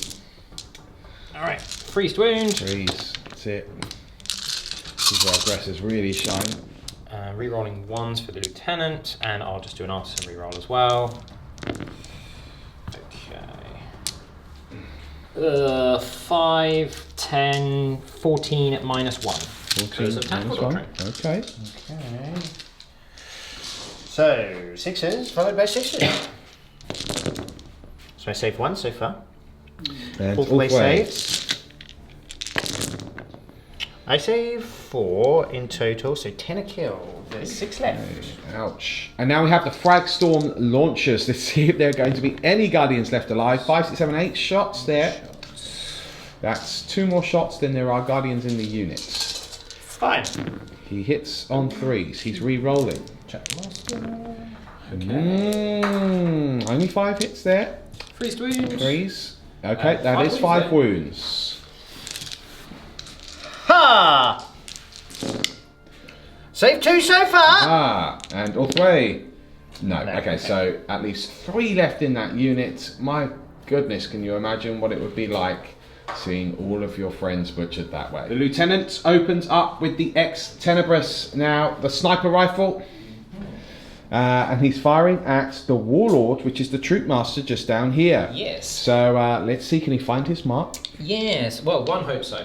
So he did advance. It is an assault weapon, but it has an innate +1, and I also have +1 for characters. Yeah. And surgical strikes. So 2s to hit. They'll hit. All hits. It will be 2s to wound, because I get the +1 from surgical strikes. Yep. And I'm re-rolling 1s for himself. That is 1, 2, 3 wounds, but you do have your advance. Okay. Yeah, cool. So he's got the Star Misraiment. He did advance last turn. Yep, so he gets the 3 up, which is very nice. So I passes drop 1. 2, fails 1. It is 2 damage. 2 damage on Troop Master. Still alive, but that's a bit of a blow. It's not over for this Troop Master yet. We now have the Captain opening up. Same thing. So only the one shot, 2s to hit. It's a hit. 2s to wound. Rerolling the ones for the Lieutenant. It is a wound. It is a 1. And that is 3 damage. That would kill him. I've got no CP. He's got no CP. Can't do anything about it. A big blow there. That's Warlord. Now, Chef did take Old School, so therefore it literally is Slay the Warlord in this ITC scenario, so he does get a point for it. The Infiltrators here now. The Marksman Carbines are going into the Dire Avengers. Yes, so 5 shots here, because I did move. Artisan reroll. They will hit. Those are 2 wounds for the 6s. Yep. And then rolling to wound, and then artisan reroll.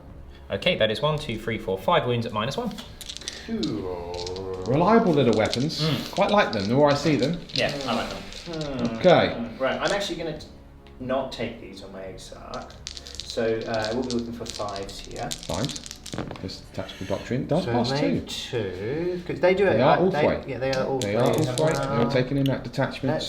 No, that is 3 Avengers killed. Okay, the fanned intercessors here now will be firing at the Crimson Hunter Exarch. They don't have any other targets. Yep, so we're going to do 2 bolt rifles and then the auxiliary grenade launcher. So bolt rifles. They are at -2 because Alaitoc and over 12, but I am within 6 of the Chapter Master. Yes. So full rerolls there. Okay, so 1, 2, 3, 4, 5. Okay, 5 hits. 5s to wound here. Rerolling the wounds. 1. Yeah, is within and I'm 6 going to inches leave of Lieutenant range. the artisan reroll for the grenade. Okay, That doesn't wound. And then the crack grenade. Misses, but Chapter Master reroll. Misses. Okay, never mind. Okay, they do whiff. The Ancient now, bolt rifle into the Wave Serpents. It does hit. They don't have any built-in minuses to that. Nope. Okay. It is a wound. -2. -2. That will fail because of the -2. Ulthwe.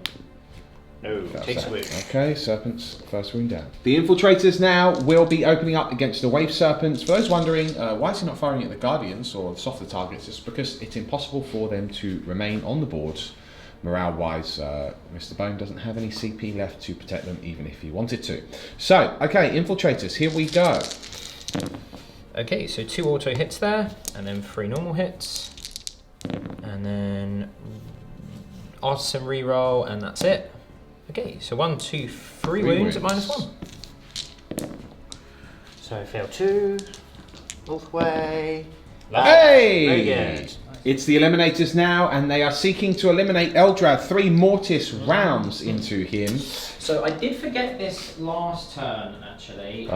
The Mortis rounds, I believe, give you an additional +1 to hit.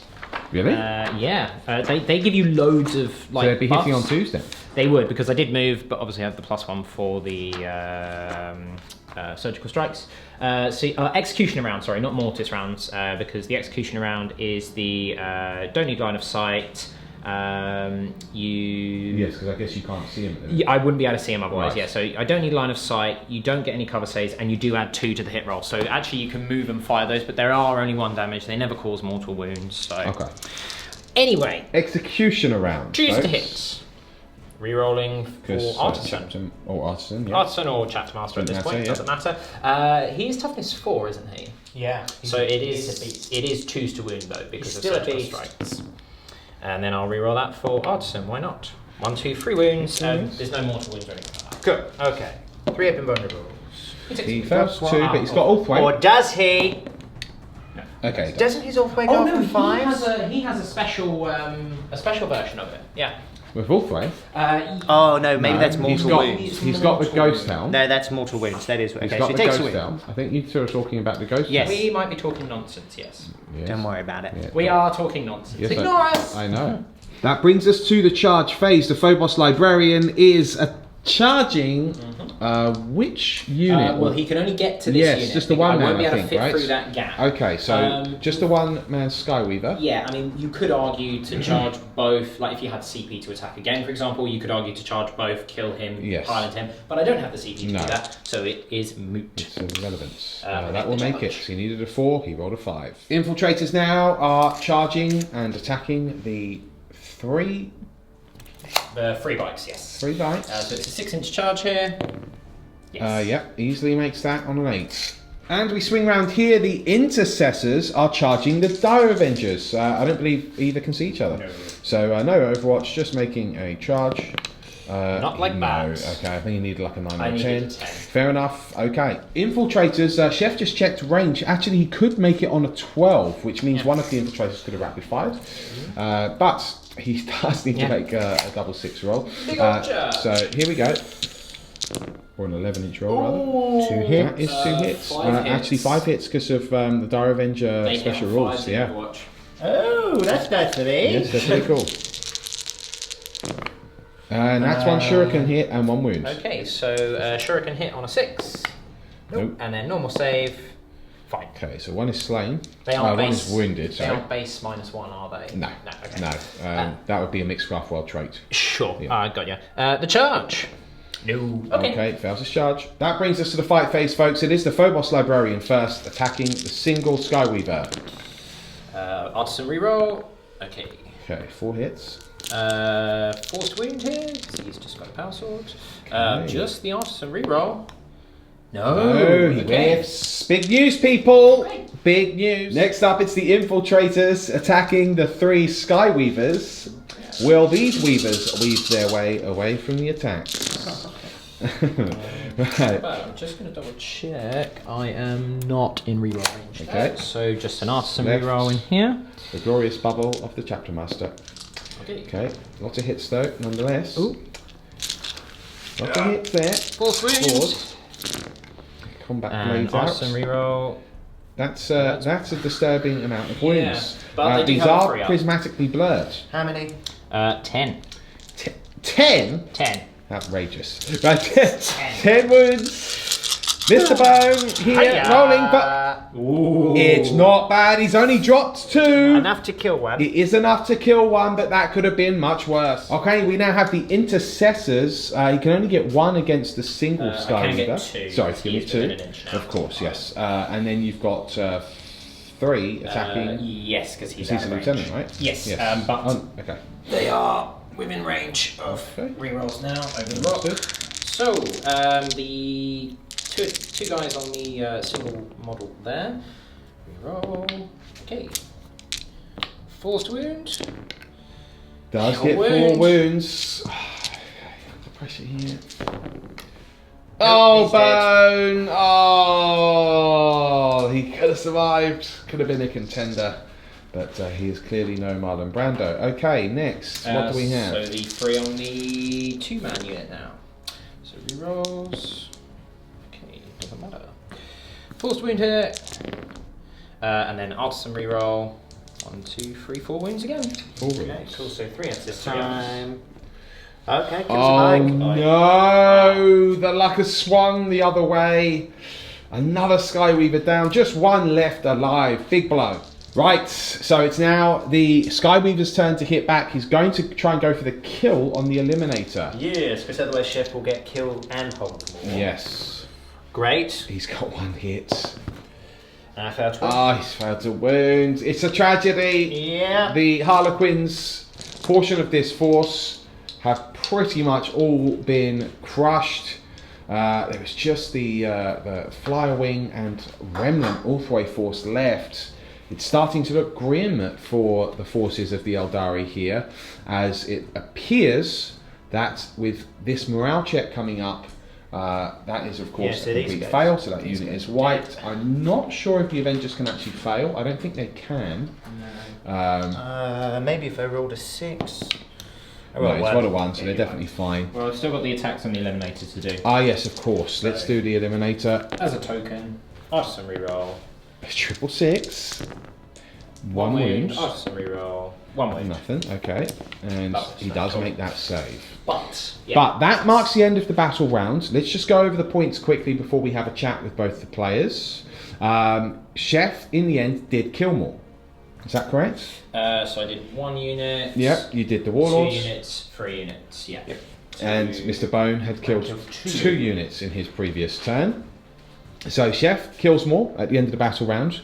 and he certainly holds more at the end of the battle round with 1, 2, 3 objectives to his name. He also obviously held an objective this turn, and he killed a unit this turn. So Chef's got full house, full suite there, 4 points in his turn to mark the end of the battle round. Any secondaries there with the killing of that additional Skyweaver? So that gave me Gangbusters. Yep. For that unit. I also had Marked for Death for the Guardians. Okay. And of course the Slayer Warlord under Old School. Okay. So there's another 3 secondary points there, so there's 7 points in that turn. Okay, big turn, folks. Okay, we are now going to talk with the players. We will speak with Mr. Bone first, as he was the player that went first this game. Let's see how he's doing. Well, I can imagine what you're thinking. Yeah. Talk to us. Yeah, well, as I kind of predicted in the lists, I actually thought this would be quite a hard counter against mine, because I built to fight mech. Yeah. And I didn't end up fighting mech. I came up against a really, I mean, Primaris are very resilient. They're actually quite hard to clear. Yes. And then you've got all those extra cover saves as well, which has not been helping. No. And then the fact that he's just got so many shots that are wounding pretty much my entire army on 4s and 3s anyway. Yeah. And it's just weight of dice. And that's, especially against Harlequins, that's where you get shut down. Yeah. It's not over by any stretch, though. No. I still have some really heavy psychic support, which is good. Yeah. And actually, I'm in a good spot to score some points this turn. So if I've got to get rid, I should be able to get rid of this unit here and this unit here quite easily. That's 2 points for Marked for Death. And just assuming that the audience might not know how you would do that.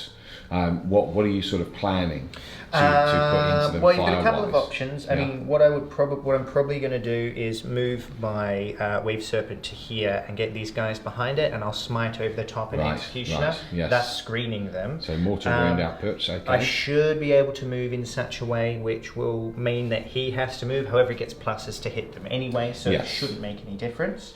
If I get lucky, I'd need to get lucky, but I could maybe wipe that. But hopefully with the Psychic support and the Wave Serpent, that should do it alone. And then free up your flyers. And free up my flyers. So then one of the flyers would go for these guys, realistically. One of the flyers, I actually would go for the Eliminators, because Eldrad's now kind of my hope. I need to keep them alive. And then they are dangerous, aren't they? Yeah, exactly. And then that leaves me with one fly left. So what I'll do is I'll fall back with this guy. I'll shoot at this Eliminator as well. Yeah. And then I'll have another flyer over here to start putting fire into these guys, and he can recharge them if he needs to see. I mean, if I get lucky again, I mean, he has the ability to kill 3 Primaris. Yeah. So if I get a bit of luck, then you could really thin the herd. I can really thin the herd. In fact, if I got rid of all the units that I just described, Chef has no way of dealing with my flyers. Yeah. And I can just play the longer game. Right. He is quite far ahead in the points at the moment, but I actually have almost maxed out my points as well. Yeah. And if I've just got enough to keep getting Recon while we play, and then eventually I'll be able to hold. Well, hold more might be more difficult, but as long as I'm holding more, and if I can start killing more as well, that's when I'm going to start to be able to pull this game back. Right. It's only turn 3. Yeah. I've got 3 more turns to pull this back. He does not have an effective way, as I've said, of actually dealing with my flyers. Yeah. So now I need to get my max. I need to try and get my max on my secondaries, and then it's using the flyers as my snipers. So I need to pick units which are going to die, essentially. Or that's it. So it's just going to come down to target priority now. But if I have a good turn, we're still in the money. All right. It's very interesting to hear from you. Commander of the Aeldari forces there. If anything, obviously I'm an impartial viewer here. I cannot give advice or coach either of the players. However, one thing which I think is a fair statement to say is that it's good to see the fighting spirit here from Mr. Bone. He's realised it's still early days. Where there is opportunity, even if it's a slim opportunity to get back into a game, I've seen it time and time again in competitive matches where it appears that a person is losing very badly and that they actually turn the game around and they go on to steal or win it. So you must play on against all odds. Mr. Chef. Yeah. It is time for your battle round summary. That was pretty good. It was pretty good. Yeah, I mean, I know obviously in a Tactica game, you know, you kind of have to utilize the forces that you have as well as, you know what you're doing. But again, I just feel like I kind of lucked a little bit there. Bone losing that many bikes to just Primaris really, really stings. Yeah. But they do have the weight of attacks. They've got Shock Assault there. Yeah, Shock Assault just makes it made a big difference to Marines. So brutal. Yeah. And I think it's actually, just as a general aside, I think it's almost foolish in a way to just go Marines are a gunline army now, because even your basic Marine can pump out just sheer weight of attacks. But tactically wise, I think I've played to the strengths of the army. You can see what Raven Guard can do when they do find beads on characters. Yes. They can shut down the enemy in that respect, can't they? Shut down the buffing auras, make the enemy commanders nervous. You've got to make them hide, and even then, if you've got eliminators, they just go, we don't care, we've got line of sight ignoring rounds. I think that I'm not sure what the points are. I think I'm about 8 points ahead now. Right. Which is not insignificant in ITC, and I still have such a huge board presence. I think I've made the right play in ignoring the Crimson Hunters. Yeah. Because there's not much I can do about them anyway. I know I've been taking pot shots against them, but that's literally because I have no other targets. Yes. So I think ignoring them is the best play because they can't hold objectives anyway. Right. Sure, they might be able to grab him Recon. Yes. But again, it's one of those secondaries that I can only really stop by killing them, which is difficult enough. So it's again about maintaining the board presence, maintaining the ground forces, dealing with them, blunting pretty much all of the shooting that he has now, barring those Exarchs, is really, really, really, really key. Yeah. But I think it just goes to show how good Marines can be when you've got those rerolls. The reliability that it gives them is just utterly insane. And this is not, in my opinion, a competitively strong Primaris list, because as we sort of said at the beginning, if you started adding in Centurions, if you started adding in Thunderfire Cannons, you know, those sorts of really, really meaty stuff. That would be the cutting edge. That's the cutting edge. Although I think we have still made a competitive list. I think so too, but it just goes with the to models show we you have that even a basic Marine army, and I've sort of been finding this, you know, since the supplements have come out, and I've been running the Marines with the Primaris especially, because this is my third outing with the Dragons now in general. Every army has not been, in my opinion, a particularly competitive, cutting-edge, strong army. Yeah. They've all been, you know, pretty good, and they're still, you know, other armies are having to bring their A-game units to sort of stand up to them, which is not insignificant. So you can see why they're so popular in the meta at the moment, because they are just so strong, so reliable. You actually get quite a lot for your points, and they just have so much flexibility. They can do, you know, it's what Marines should be. They are, you know, they are. Well, they feel elite now. They do feel very elite, and yet I still have so many models on the board in comparison. It's like a Space Marine horde. Scary. This Raven Guard list, and I have to say, I get that the efficiency of just taking scout units. I'm still really liking the. I actually rate the infiltrators. I think even competitively, I would run the infiltrators. I know that there's plenty of competitive players that would tear me down for that, but I just think the fact that they're a lot more functional. Although I have to admit, actually, I say they're a lot more functional, but actually some of the best Raven Guard lists, they do have sniper rifles on there. They do, which is are actually really good. Which is understandable, but I would still argue that one or two of just small units of infiltrators. I really like them. I really like them because one, they're putting the pressure on early, you know, and some armies, you know, they don't want a 5-man combat squad, you know, and that's what sort of is kind of blowing my mind at the moment. It's they're just a 5-man Marine unit, really. Yeah. Can you imagine 6 months ago being afraid of a 5 or 6-man Marine unit being 9 inches away from you? You'd be like, all right. Yeah, whereas now you kind of go, I've got to deal with them. Yeah, now it's actually a problem. But it's also the 12-inch bubble. It can shut. I mean, it shuts down GC cults entirely. Yeah. It can shut down those sorts of things like the jump. It can shut down things like webway strikes. It can really mitigate quite a lot of issues. It's board control, and it's board control. I think that's always a very, very powerful asset to have. Okay, well, very interesting hearing from you there, Chef. So, in summary, you are feeling confident with your lead now. Yes. It's about consolidating your position. Yep. Maintaining the point lead. Yes, maintaining the point lead, and you're, as you say, you're happy to ignore these Crimson Hunters. Try and finish off everything else. That's the best play. Okay, fair enough. yeah, I mean, they're going to do what they're going to do. Yes. But they're never going to be able to stop me from holding objectives. So. Right, got it. So you're playing for the points. Yep, okay, very interesting. Let's get on with battle round 3 then. It is Bone's turn first, and that's coming up next.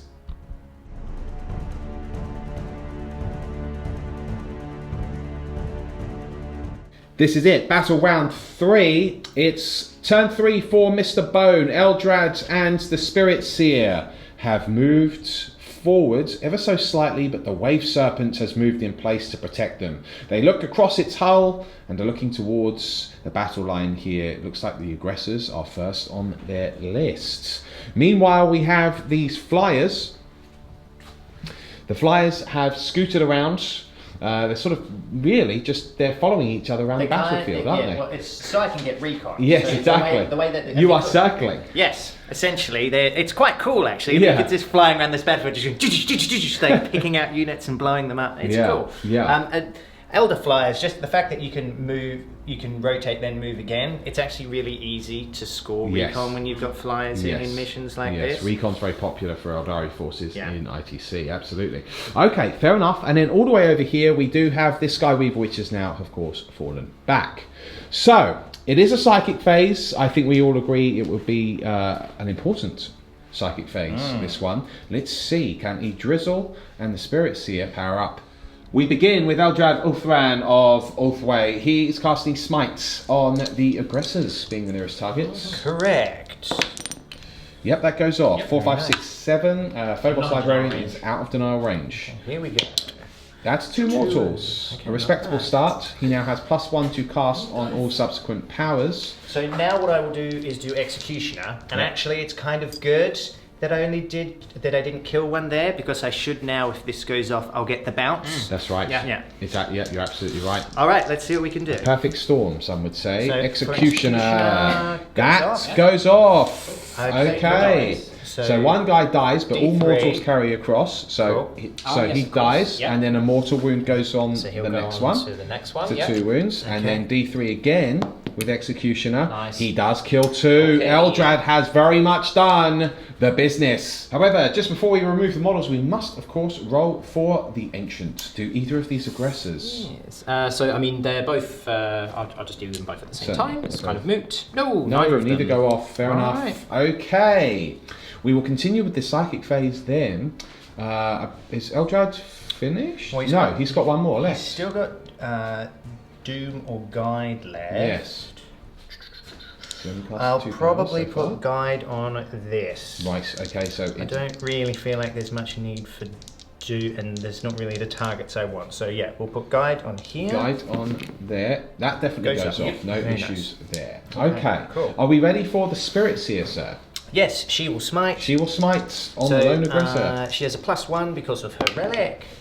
And it does go off. Nice. Certainly does. Okay, D3 mortals, 5 or 6 would kill the aggressor and the unit. No, it is 2 mortal wounds. 1 wound left on the aggressor, and that concludes the psychic phase. We're in the shooting phase. Drizzle pulls out his pistol. Sideways.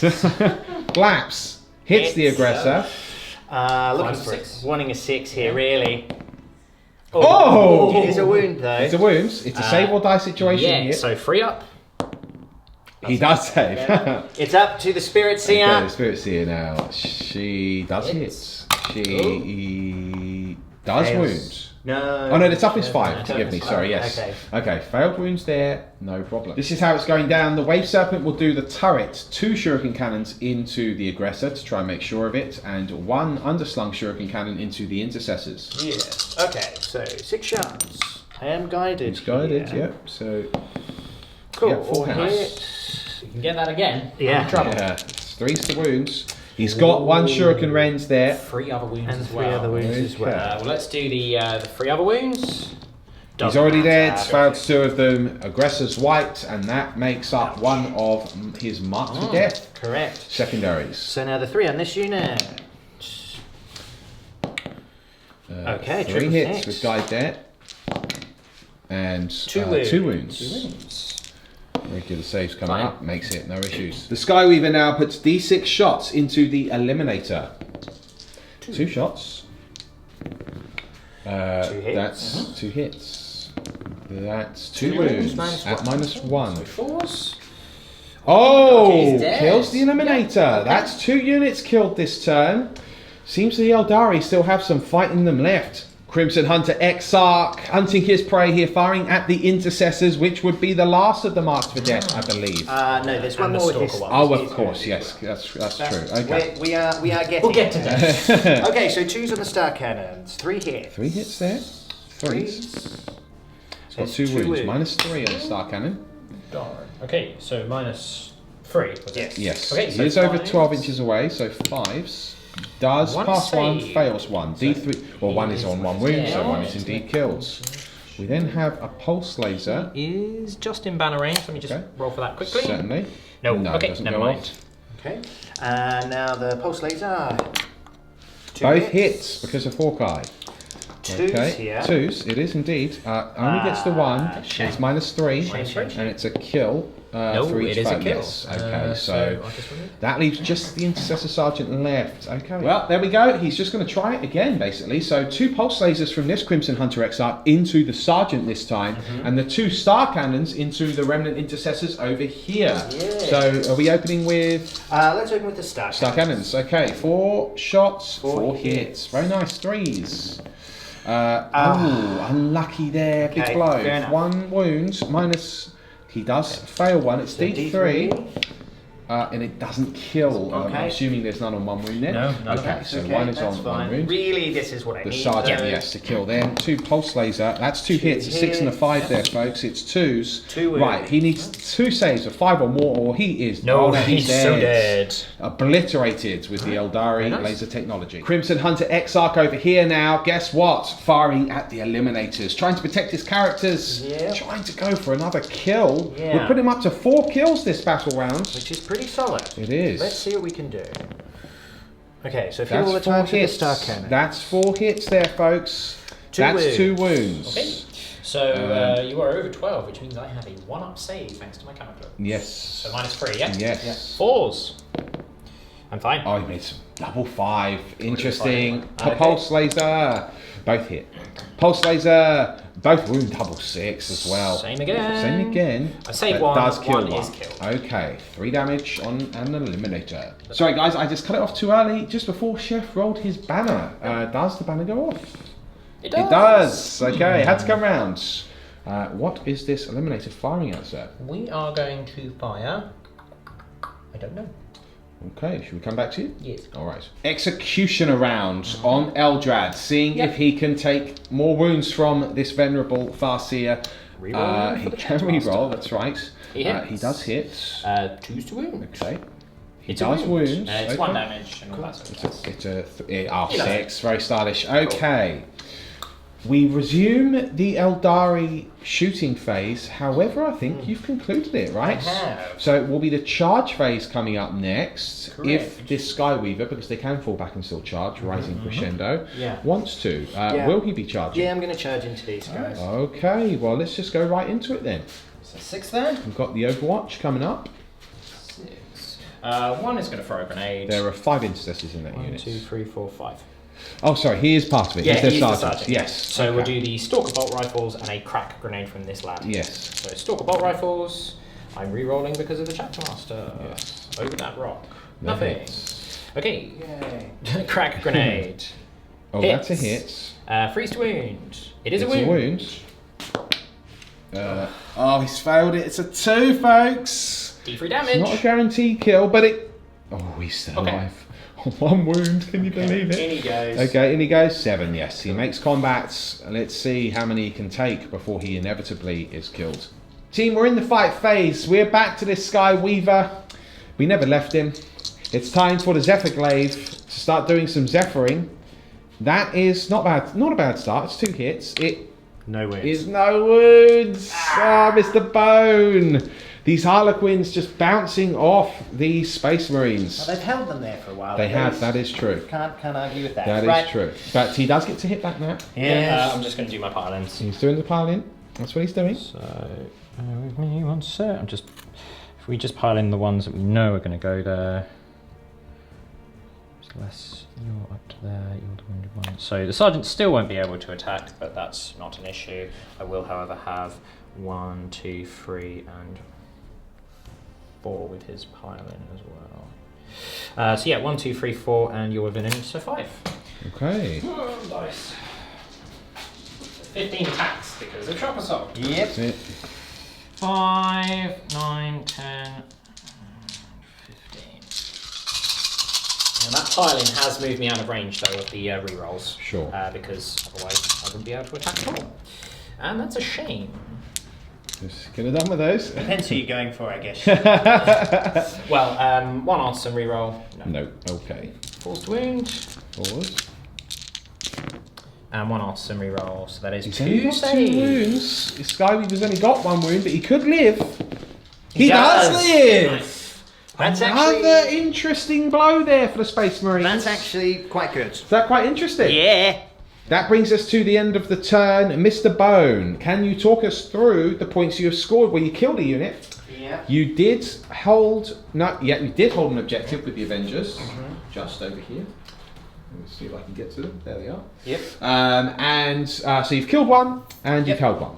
Yep. You've got a couple of secondaries, I believe. Yes, I got 2. 2 for the aggressors and the intercessors. Very interesting. Okay, clawing his way back here. Let's go into Chef's turn 3. you got 3 secondaries that turn because you got 2 marked for deaths and recon. He did get recon, of course, folks. What are we talking about? 1, 2, 3, 4 corners of the board held. No issues there. So big turn for the Aeldari.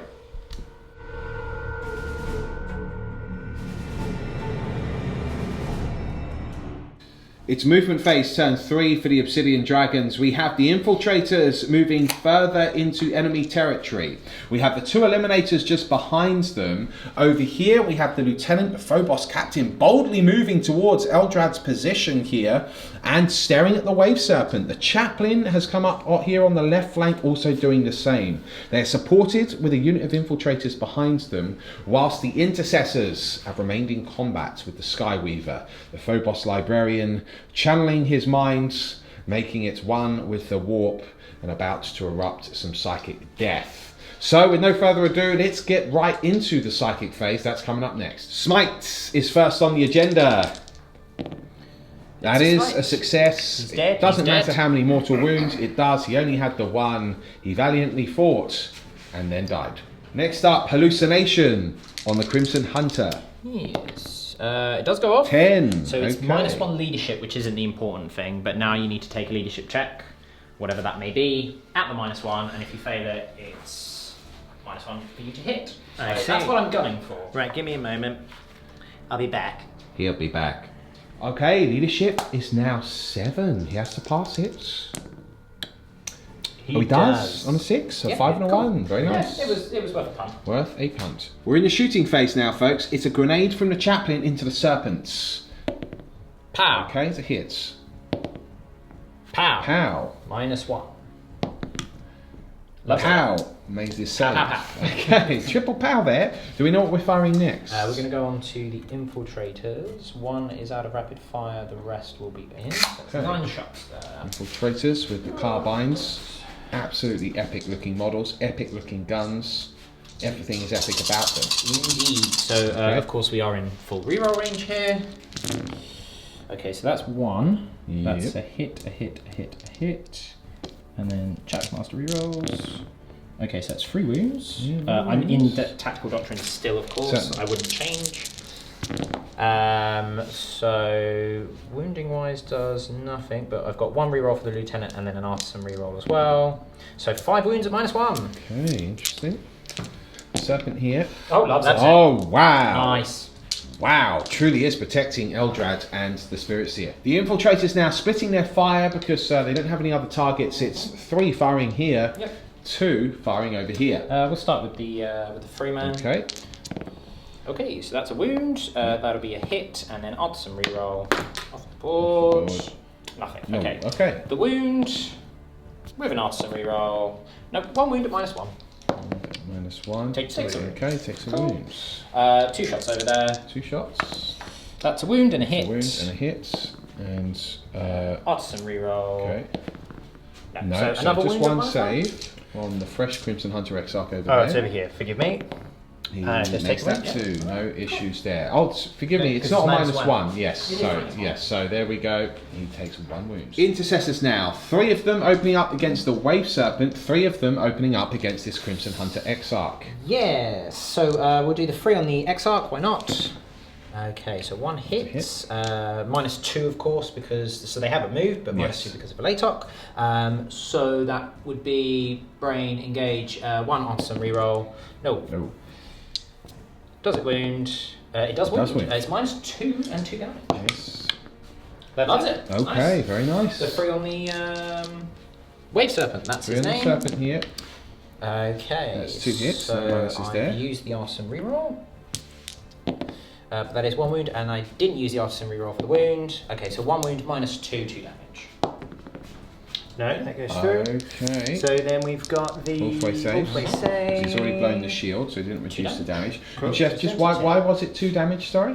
The Stalker Bolt Rifles are now 2 damage. Yes, of course. Fantastic. It's the Lieutenant now. It's Ex Tenebris at Eldrad. This nasty weapon. So he did advance again, but I get him the +2 because of Raven Guard and the weapon itself. They will hit. It will be 2. No, this is freeze to wound because it's only a strength 4 gun. But that's that. And then artisan reroll. 3 wounds. Minuses don't matter. 3 wounds. He drops 1. Right. It is 2 damage. Ulthwe. No, he's down to 2 remaining. 2 remaining. Okay. Ouch. Do you know what you're firing next? Yes, we'll go straight onto the captain. Same target. See if we can finish him. Here. That's a hit because he advanced, but +1 because of surgical strikes. Yep. That is a wound. This doesn't do mortal wounds. It is 3 damage if you fail. You're fine. He does make it. 2 executioner rounds now from the Eliminators into Eldrads. So 2 to hit because they're innate +2. Double 1 and no rerolls there. Other than Artisan, yes. Does get 1. 2 wound. Does get a wound. It's only 1 damage though. It is only the 1 damage, although he passes because he does have a 3-up invuln. And with that, the shooting's over. Eldrad has survived yet again, although some would argue only just. We do now have the Infiltrators charging the Dire Avengers. No Overwatch here, they can't see them. That is a failed charge there, folks. On a 3. Let me see. Not quite sure what he needed. Looks like a. It's a 6. I do have 1 CP left, so really I should have done Raven's Blade there to reroll both of those. So a bit of a mistake there. Right. Because that would then get me another unit killed. Maybe. Maybe not though, Chef. Definitely. But you've already killed 3 units this turn, haven't you? So I wouldn't kill them, but it would put me in a position to hold all 4 objectives for the bonus point. I am going to leave it for now. Okay, fair enough. Right, now he's decided to hold off on it. Chef just calculating the points in his head there. He knows that he has at least killed a unit, and he obviously holds an objective, so he knows he's definitely got 2 points this player turn. Yes. A couple more charges being declared here. Which one we first? will start with the Chaplain. Chaplain is declaring a charge against the Serpents. Yes. Okay, here we go. Overwatch. Does get 1. That Serpent is still guided. Yep. Oh, so can we roll? Yeah, it doesn't work. It doesn't specify shooting phase, and even if it did, yes, I can say yes. Okay, so 3 hits. Okay, so 2 normal and 1 at -3. Alright, so 2 normal and 3+. Takes a wound, and then 4+ Rosarius. Fine, so he takes a wound on the way in. 1 wound. Charge. No, I needed like a 5. Okay, they're not. Yeah. Being tentative here. Yeah, 5 inches would have done it. 5 would have done it. 4 Never mind. Okay. Let's try the Infiltrators. Infiltrators will charge now. They'll need a longer charge, of course, but like Overwatch again. Overwatch again, Mr. Bale. Oh, of course, forgive me. 9 shots. I'm just here counting my blessings at this stage.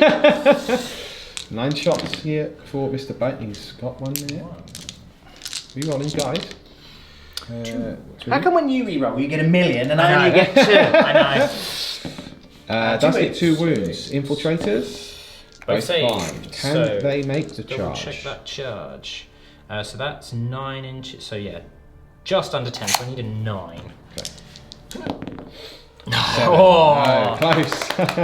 right. So now I'm not going to use that CP because you can just fall back. He saves it. Yeah. Okay, then I believe that marks the end of the turn. That is the end of the turn, yes. And does that in fact mark the end of the battle round? It does. Okay, so Mr. Chef, you scored a point for holding an objective. You scored a point for killing a unit, which was the Skyweaver. Yes.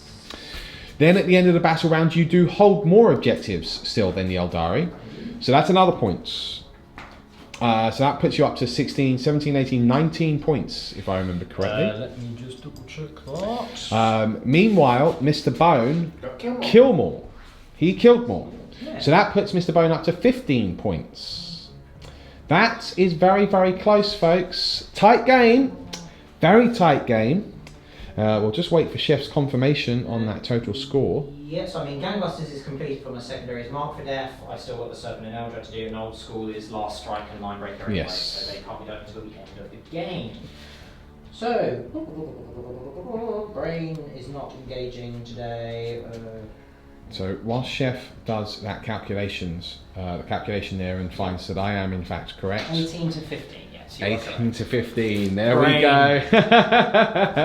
Well, very interesting. We'll have the end of battle round chat with the players. It will be Mr. Bone up first. So let's come back to you in just a second. Mr. Bone! Yes. That's very interesting, huh? Still in it. Okay. Still in the game.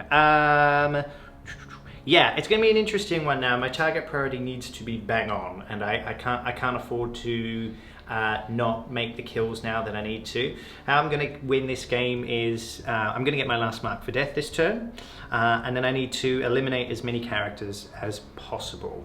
I need to keep Eldrad alive. So effectively, I've got 3 units which seem to be able to... this gun, does that need line of sight? The Ex Tenebris, I believe it does. Okay. Don't quote me on that. I can have a little look for you if you like. In fact, I've got the rules right here in front of me. Yeah, have a little look for me. The Ex Tenebris model is equipped with a mastercrafted Stalker bolt rifle. So yes, it therefore does require line of sight. I'll just check the special rules. You can target a character even if it's not the closest. Target doesn't receive the benefit of cover, but it says nothing about not needing line of sight, so he does need line of sight. Okay. In that case, but he can target characters. He can, yes. Fine. Okay, so in that case, I'll need to have a little look at my movement because I need to get Recon as well. It's really important. I need to get rid of this unit. Yes, for Marks for Death.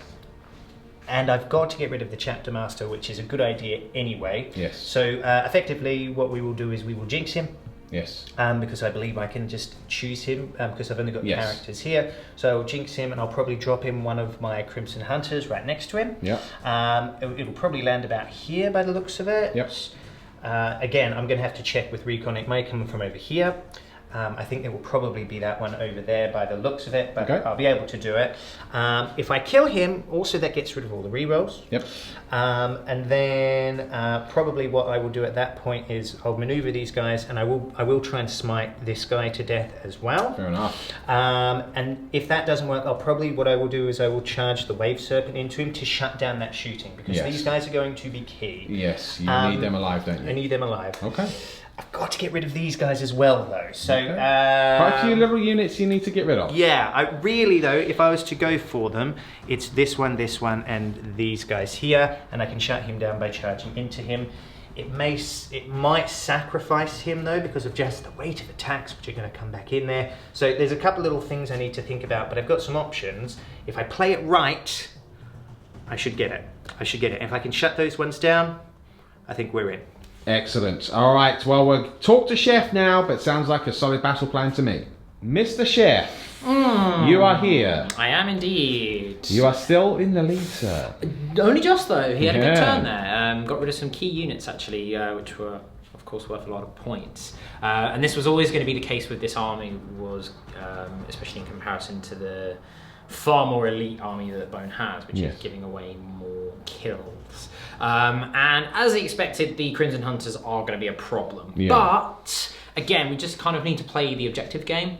Hopefully I can finish off those Psychers in my next turn, but we'll have to see what is left, because despite the few units that he has, they are still quite strong. Yeah, I mean... Are you feeling confident? Let's have an insight for our audience. So a little less confident than I was at the end of last turn. But that is, I mean, Eldrad finally powered up. He did, yes. Kind of when he needed to. He needed to power up in that turn, because if he hadn't have killed those aggressors, or at least blunted them so significantly, it would have been really, really tough. Failing some charges. I mean, they weren't necessarily key charges. The infiltrators on the flank was far more key, because then that would have given me a point for all 4 objectives. Right. Failing with the infiltrators on the other flank against the Wave Serpent isn't a massive deal. Yeah. But I was kind of hoping to just get them up there to go, you're now the Smite sort of targets, but not worth re-rolling. No, not worth. So I have one command point left, which I am saving for a really, really key thing. But we'll have to see. A lot of my characters are in trouble now, so kill more is definitely going to be doable. But we will have to see. Hopefully it will be down to the boys that will do it rather than the characters. Okay. But they are such a big force multiplier. They really are, aren't they? It's a tough one. It is a tough one. It is indeed. Both forces very thin, but as you have pointed out, Bone still does have some pretty savage units on the table with Crimson Hunter Exarchs. Yes. Let's see what happens then. We'll go into battle round 4 for the Aeldari. That's coming up next.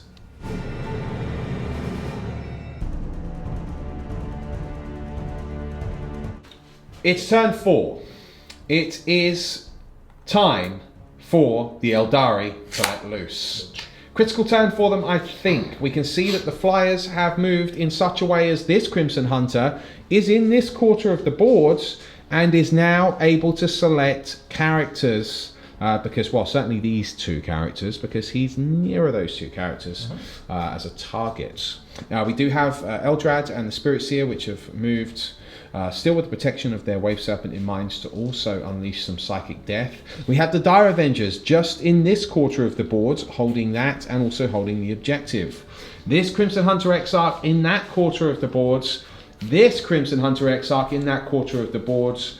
That means that with the Wave Serpent and the Spiritseer and Eldrad in this quarter, he has secured Recon yet again. That's maxed out on Recon now for the full 4 points. No, because I didn't get it first turn. Oh, you didn't get it first turn. No problem. Sorry. So you've got the 3rd Recon this game. Correct. Excellent. Okay, so that'll be another point. There will be the Psychic phase coming up next. Bone obviously needing to get rid of some critical units.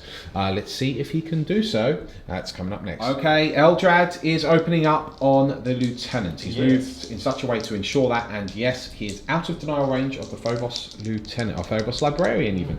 Okay, so Smite, is that right? Yeah. Okay, excellent. That goes off on a 7. Oh, D3. So D3 mortals. It's 2 mortal wounds on the Lieutenant. How many has he got left? I think Primaris Lieutenant is 5 wounds space, no? It's 5. He is 5 wounds base. Okay, so 3 left. Okay, very good. I'll now do Executioner on Executioner. So he gets +1 to cast on this. 5, 6, 7, 8, +1, 9. That goes off too. D3 mortals. If he gets the big 3 here. Come on! Oh, 2. Cool. So 1 wound's left. Then Eldrad will have a 3rd power to cast. What will that be? He's going to put. Let me have a think of that, actually. Okay, no problem. Eldrad chooses Doom and he puts it on the Chapter Master. Okay. That goes off. 5, 6, 7, +1, 8. Cool. Okay, good. Fair enough. We ready for the Spiritseer? Yeah, she's going to jinx the Chapter Master. She will jinx the Chapter Master. I need to get rid of these rerolls. Okay. They are ruining my life. Well, he's rolled a 5. One of the dice went off the boards. Can't see what off on a 7, doesn't it? I don't want to be finicky. I actually have a funny feeling it might be 8. I could be wrong. I'm very, very rusty, folks. I've spent months setting up the studio and not playing very much. Goes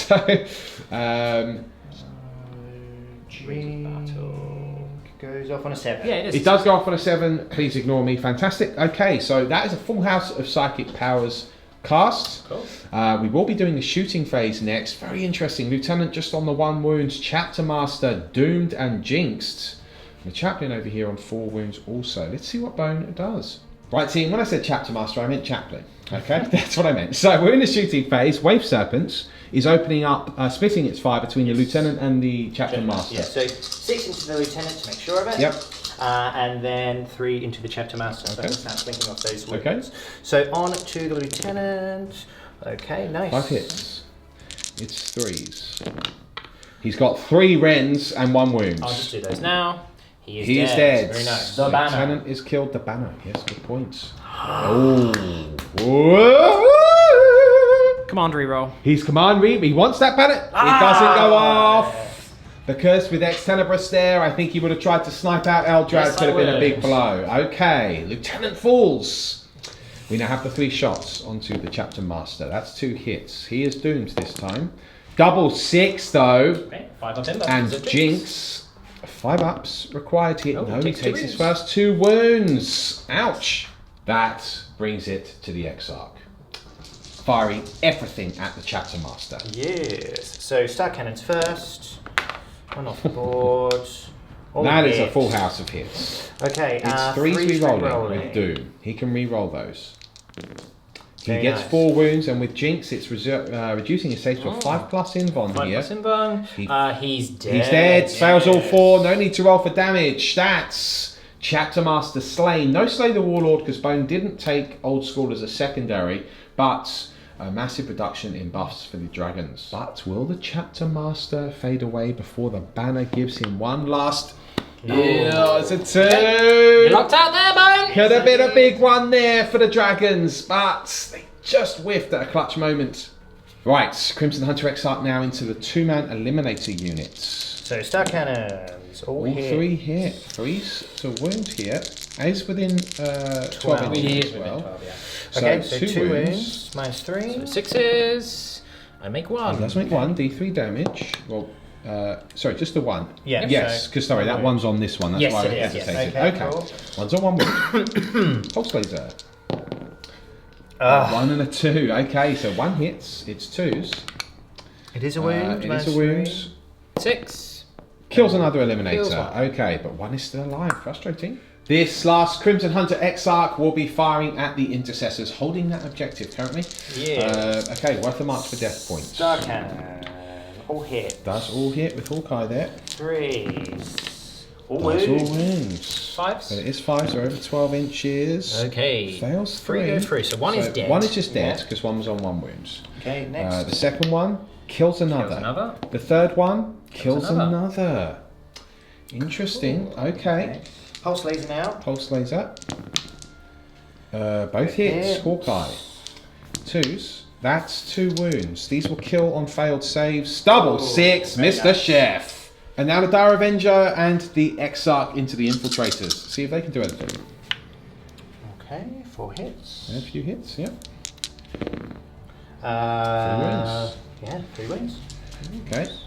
Save. Okay, so Kills does one, kill and one. another's on 1 wound now. Okay, fair. That marks the end of turn 4 for the Aeldari. What a tight little game this is. The forces of the Aeldari did kill a unit, so get a point. They did hold an objective yet again, they get another point. Whether they have killed more at this point, we will have to wait and see. There were no charges. And no additional secondaries other than Recon this turn. So let's see what happens now in turn 4 for the Dragons. That's coming up next.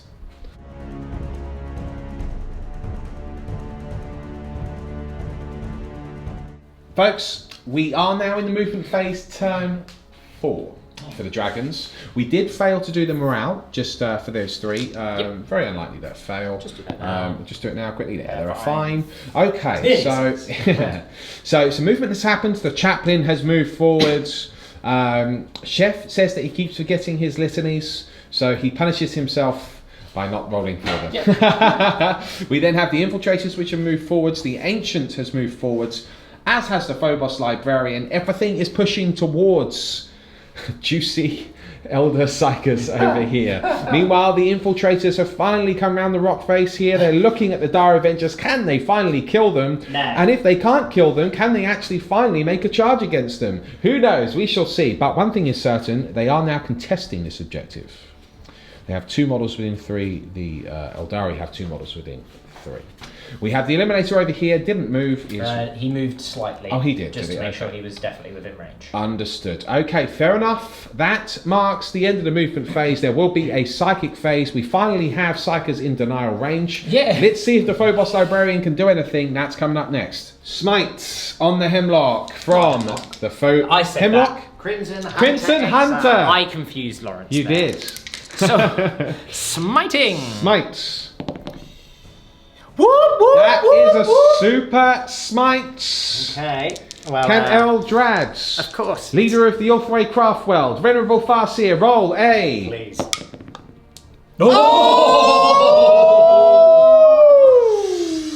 So, at this point, do I want to use? I don't think you get a +1 with your staff. No, I'm or pretty sure it's anything. only on the cast. You can use the runes. I can use the runes to re-roll the 5 and go for a 6. You would have had a +1 if you'd done things like Seer Council, but you need a Sure. Warlock nearby. And I've got no- and you've got no Seer. Yeah, it's psychic tests in until the end of phase. So you can re-roll that dice with I'm your going runes.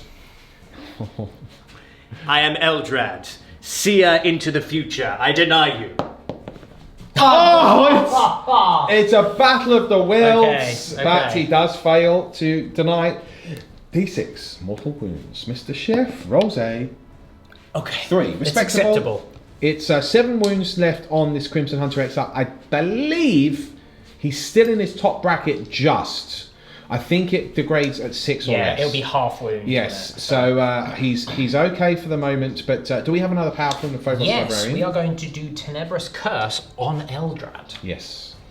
So, that is maybe cast? It's a final one. It is here. cast on a 6. You will take a mortal wound, half your move in advance if you don't. Eldrad obviously gets another deny here. Eldrad says... No. Oh, he's rolled a 6! I've used my runes! Oh no! Okay, he takes a mortal. Well, he has a 5 mortal wounds. He does. it His is- Ghost Helm. Yeah. Oh, he makes it! Cool. It's E-Drizzle in the Hizzle. Intercessors. 2 of them moved with their Stalker Bolt rifles into the Serpent. So we'll do the one that didn't move. He hits, and then the 2 that did move. Okay, so Artisan reroll, 2 hits. It is 5 to wound. Artisan reroll, no wounds. Nothing. Okay. Do you know what you're firing next year? We're going to go on to a grenade onto the Waste Serpent Yep. from the Ancient. It's a hit. Hits. It is a wound. It's -1. Okay.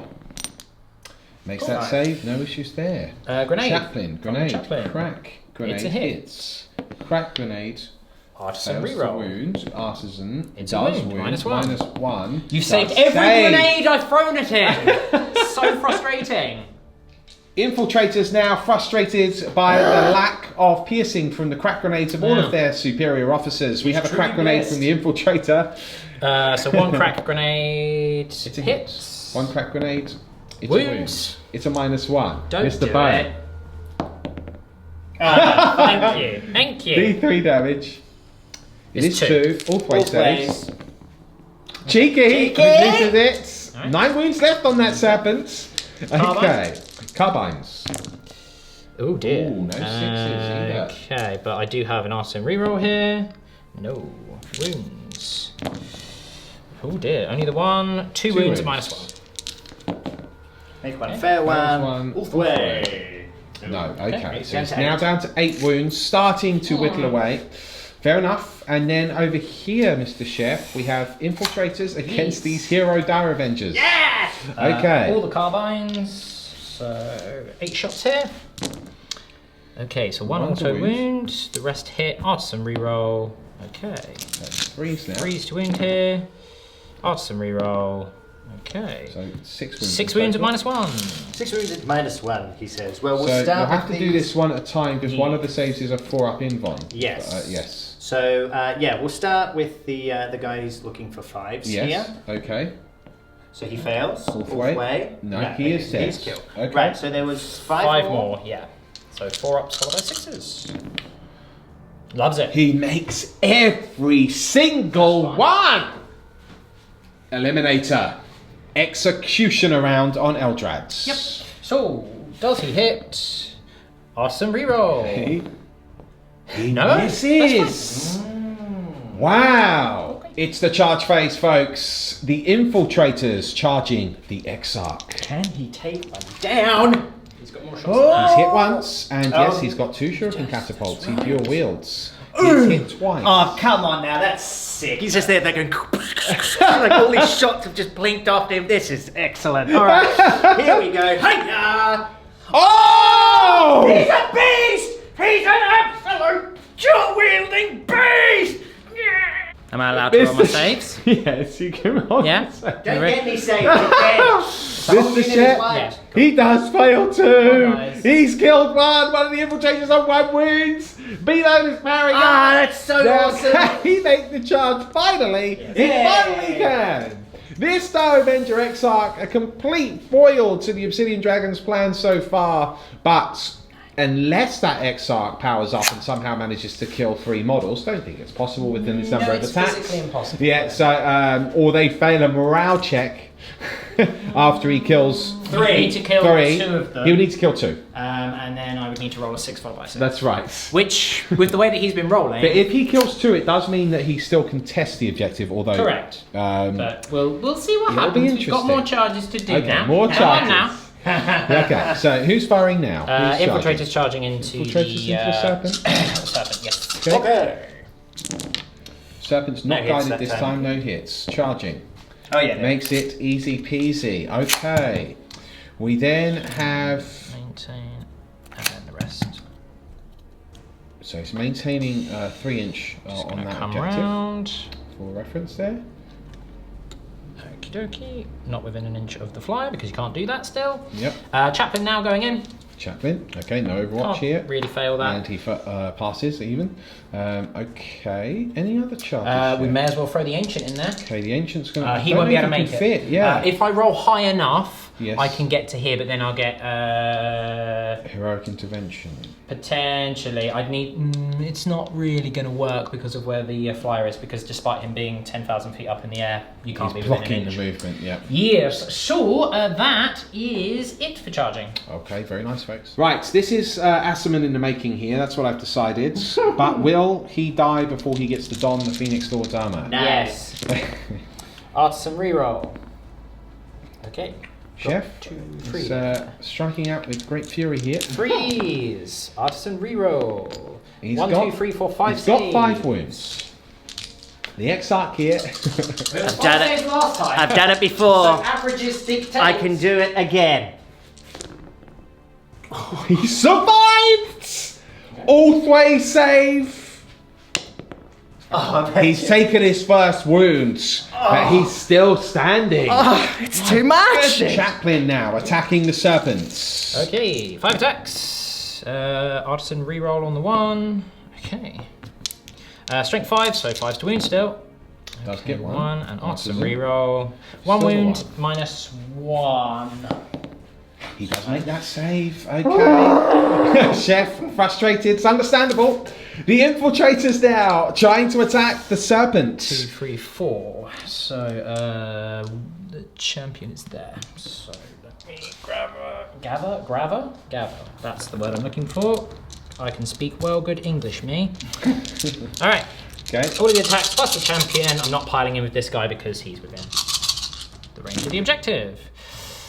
Okay, dropped a lot there, but artisan reroll. Okay. Okay. Spread of hits. 5 Five. wound. 1, 2, 3, and an artisan reroll. 3 wounds, no minuses. 3 wounds. Makes 6 them in it. Okay. Wow. Wow, that serpent is truly a serpent of death. Right, now we do have some attacks back from the Aeldari forces. If you want to do your Exarch. We will not start with the Exarch. We'll start with the Wave Serpent. Okay. I He's not degraded yet, so, No, so it's it's 3 3 attacks and attacks. 6s. I will put them into the Chaplain. Why not? No hits. Okay. Now I need to check how many attacks he gets. Pretty Obviously, sure he it's has 8. 2. It's 8, Chef. It's 2. No, he's a hero now. He Not gets even 8. a Surman has 8. He has 8. The Exarch. Now he only gets 2 attacks, so he can't physically kill 2 models. This is 3 wounds. But can he kill another? He's 2 hit hits. twice. It's 2 hits, and on 6s I get a million. What? Yeah. No. I don't. He does fail to wound. But he is defending. He's not defending the objective, but he is defending the position, as it were. Cinematically, that is. However, he has lost the objective currently due to being outnumbered. So, we now have, I believe, that marks the end of the turn. It does. That marks the end of the battle round. You did not kill a unit this turn, did you, Chef? That blooming Exarch. Yeah, and you did hold an objective though, so you get a point for that. Yes. You didn't kill more at the end of this battle round. Well, no.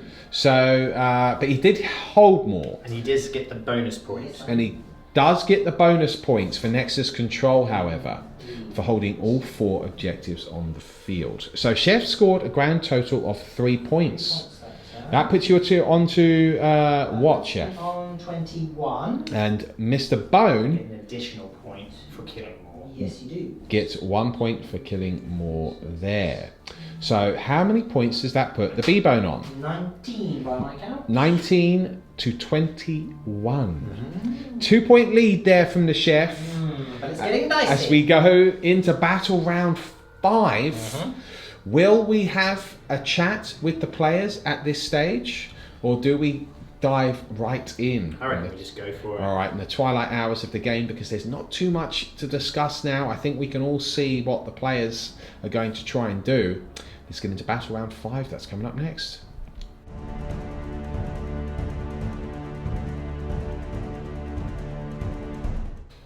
It's battle round 5. This is a summary for the Aeldari. Movement has happened. We can see that the final piece of Recon has been achieved. The hero Exarch falling back. He's left his objective. His mission is done this day. His mission's done in 1 wound. Unbelievable. And then over here, this Crimson Hunter Exarch is in this quarter.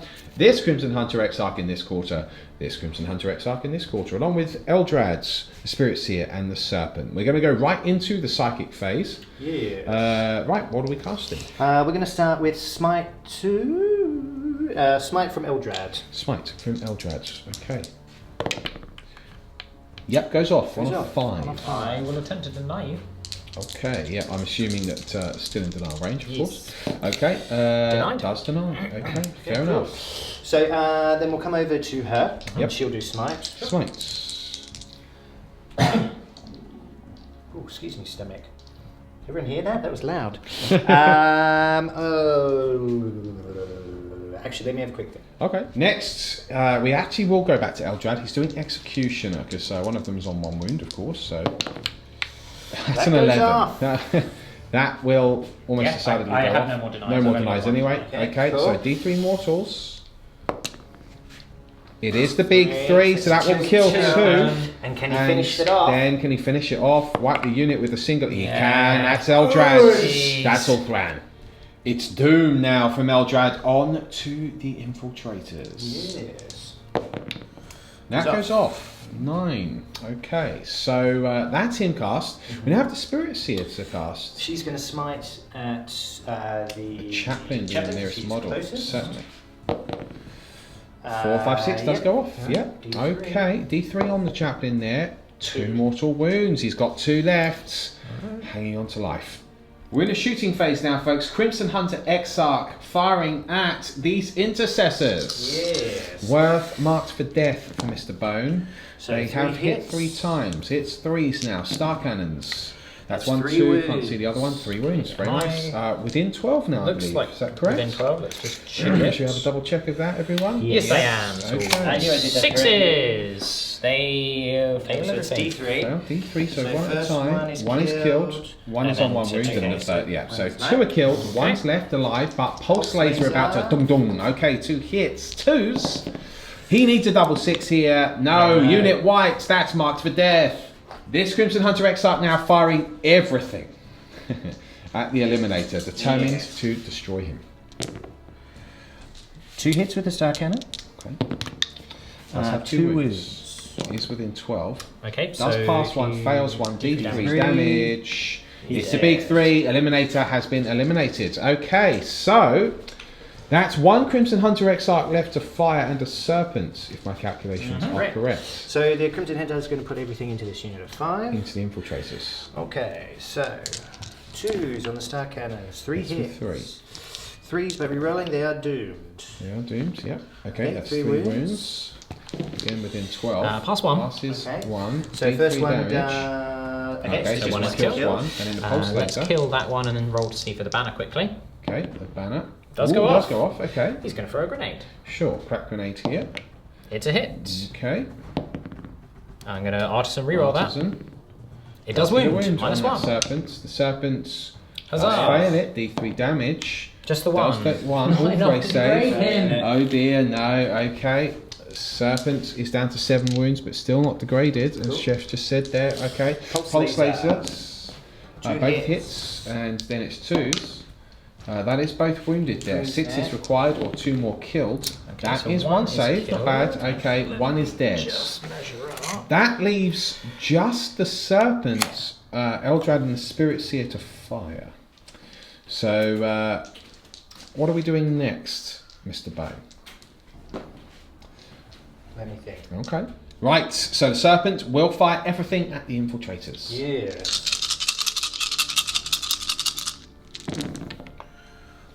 Okay. Okay, now they are doomed here. 2 Rens and a... Okay, 3 wounds and 2 at -3. Okay, Is within 12. 3 saves of normal. Okay, so Takes 1 goes 1. through.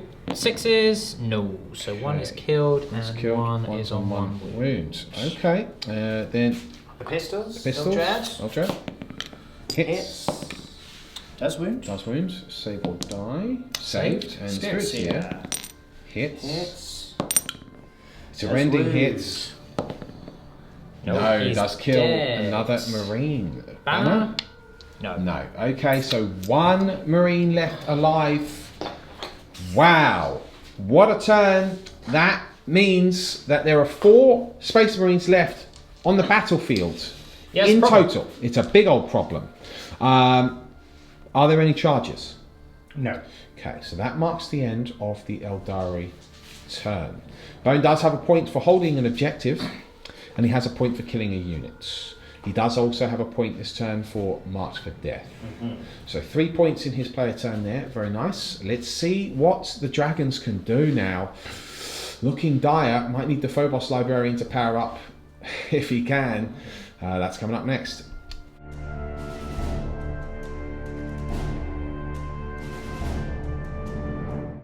Right, this is turn 5, a summary for the Dragons. Does need to do a morale for the Infiltrator just from the last turn there. It's a 6, but he can re-roll.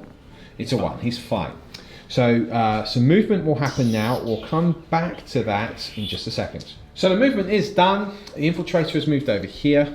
Chaplain's stayed where he is because this Wave Servant's sort of blocking everything off. Ancients move forwards. The Phobos Librarian has moved forwards. What are we doing now in the Psychic phase? We're going to do a Smite. We're going to do the same as last time. So a Smite.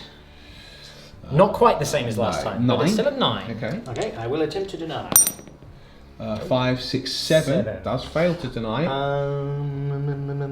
What did you get? A 9. I got a 9. So I need a 5 or a 6. No, but he's got that thing he can do on me, so that's fine. Don't worry about it. You can have it. Okay, D3 mortals. It's the 3. It is the 3. Okay. 6 is to ignore with Ulthwe. No. No. Okay, he's got 4 left. He is degraded now. Interesting. Okay. And Tenebra's Curse on Eldrad. Eldrads. Cast on a 7. Cast on a 7. Eldrads. Right. I will runes that. Yeah, so just rerolling both. 5, 6, 7, Yeah, 8. loves He it. does deny there. Okay, that's big. Right, team, we've got 3 grenades. Crack grenades here into this Serpent. Can they do it? So actually, we'll start with the Chaplain. Chaplain. He misses, but Yeah. Artisan reroll. He hits. Artisan reroll. He doesn't wound. Okay. We'll then go over to the Librarian's Pistol. Librarian. It's not in range. Misses. Artisan reroll. He Hits. hits. He wounds. He wounds. No minuses though. Okay. Class Wouldn't have mattered with save. your 4 up. Yes. 1 grenade from One the Infiltrator. Infiltrator. It's a hit. That's It is a wound there. Minus -1. Oh, off the board. He Takes it. takes it. D3. It's the 3 3. wounds. All 3 saves here. Does No. fail all 3. The Serpent is got just one on the left. 1 wound left there. And then from the The Ancient. Ancient. He's got 1 wound left. Wounding on fires anyway. I'm going to fire his bolt rifle. Fair enough. Okay. Both hits. Artisan reroll. No wounds. Okay. 1 wound. Okay. That's the shooting done. Charge phase. Yes, the Ancient is going in. Okay. Overwatch. One hit. Fails to wound. He's in.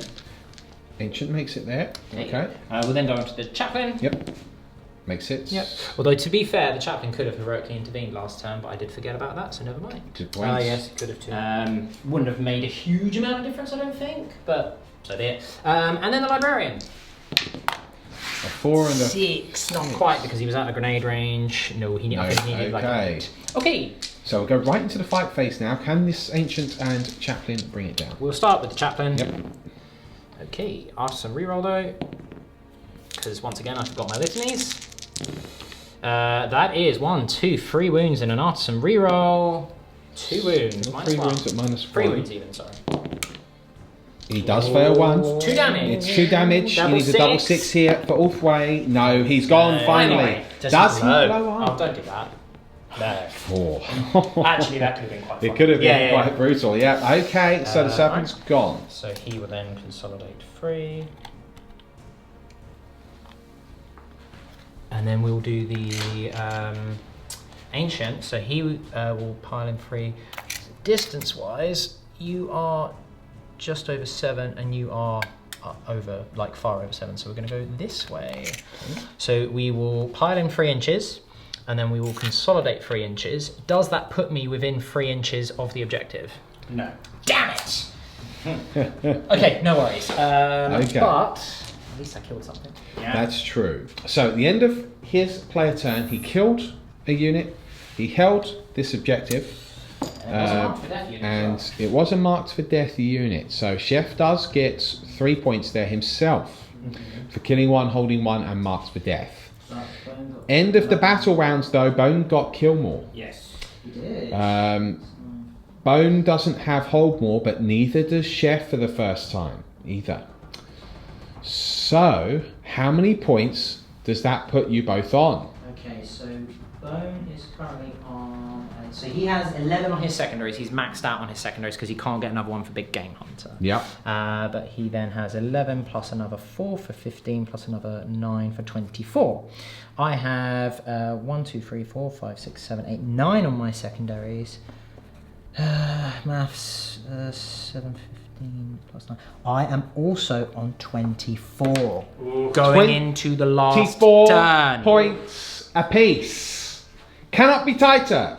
As we go into turn 6, ITC, it's just a flat 6 turns. You're not rolling to see if the game goes on.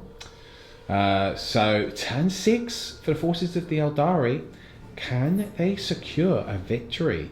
Perhaps stolen from the jaws of defeat. Let's find out. It's coming up next.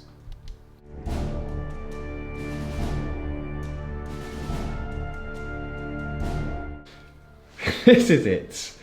A summary here. Turn 6. The Exarch. You wait. You wait. Okay. What are we doing here? There's not really much point to finding the movement. We can see that really the Crimson Hunter Exarchs have moved in for the kill, as it were. Recon's already been maxed out, so there's nothing to add there. So we go right into the psychic phase. Great. What are we doing? Okay, so we are going to smite with Eldrad. Okay, on the Ancients. The Ancient is smitten. I'm not sure. Denial range looks like it could be. Yes, he is. So Eldrad's rolled an 8 there. Oh, it's a tricky one to do with it. It is. I mean, we've got to give it a punt. He gives it a punt. Mr. Chef rolls out No, 7. not quite. Oh, okay. D3. D3 does get the big course. 3 on the Ancients. Eldrad.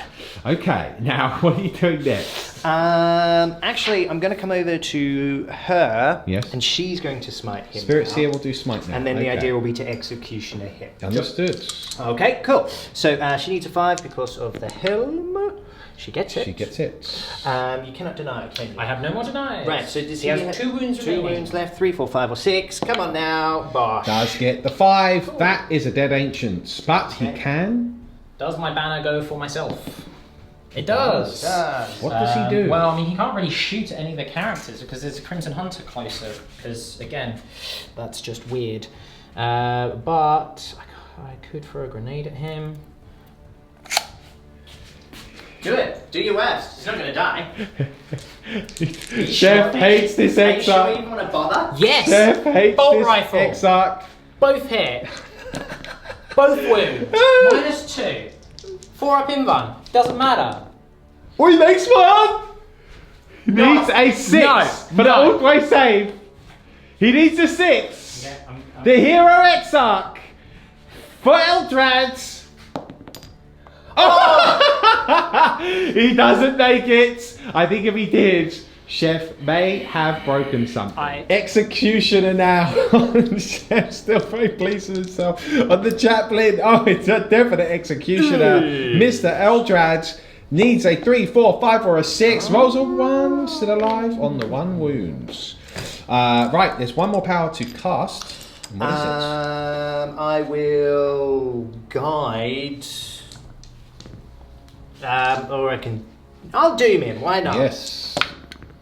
Yeah, that goes off 5, 6, 7, 8 plus 1, 9. Okay, so we go straight into the shooting phase now. Well, Eldrad will finish what he started. Okay, pistol. No.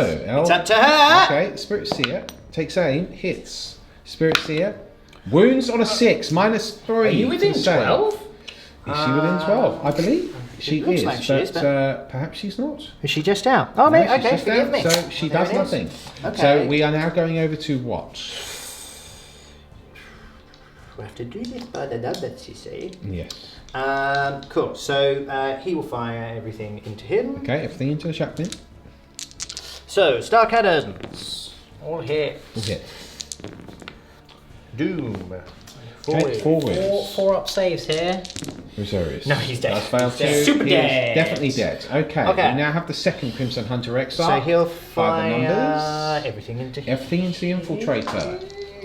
Everything Yes, he will. into the Okay. infiltrator. Cool. He hits 3 hits. times. That's He 3 wounds 3 wounds. times. 6s. No, he's dead. He is dead also. Okay, We then have now the final everything Crimson Hunter into Exarch here. on the Librarian. All hit. 3 wounds. 3 wounds. 6s. I make 1. Makes Okay, 1. 2d3 damage. That's 4 wounds. He's still alive. Pulse laser. Both hit. 2s. 1 wound, sorry. Okay. 6 to live. Okay, He needs a 6. It's quite important. It is quite important. Mr. Chef rolls a 4. The Librarian is slain. That is a tabling. That is, which means nothing in ITC. It means nothing, yeah. So, here's the thing. That's the end of the battle round. Player turn, he killed 1, Yes. but he no longer holds an objective. No. Okay, so he got 1 point. So killed 1, killed more. He killed more. For the 2 there. Yep. So that puts him on 26. Okay. Now, if that Librarian had survived, Yes. then he would have just gone to here. Yeah. Hold An more. objective. Hold Wait. 1, hold more. Yes. I had kill 1 because of the bolter, which puts me on 25. So if that Librarian had lived, I would have won by a single point. But as it was, Good 1 game. point for you, mate. Excellent game there, folks. Well fought. Let's talk about this Nail in the biter. wrap-up. Well, there we have it. What an epic Tactica report that good. was. Right down to the wire. One little clarification.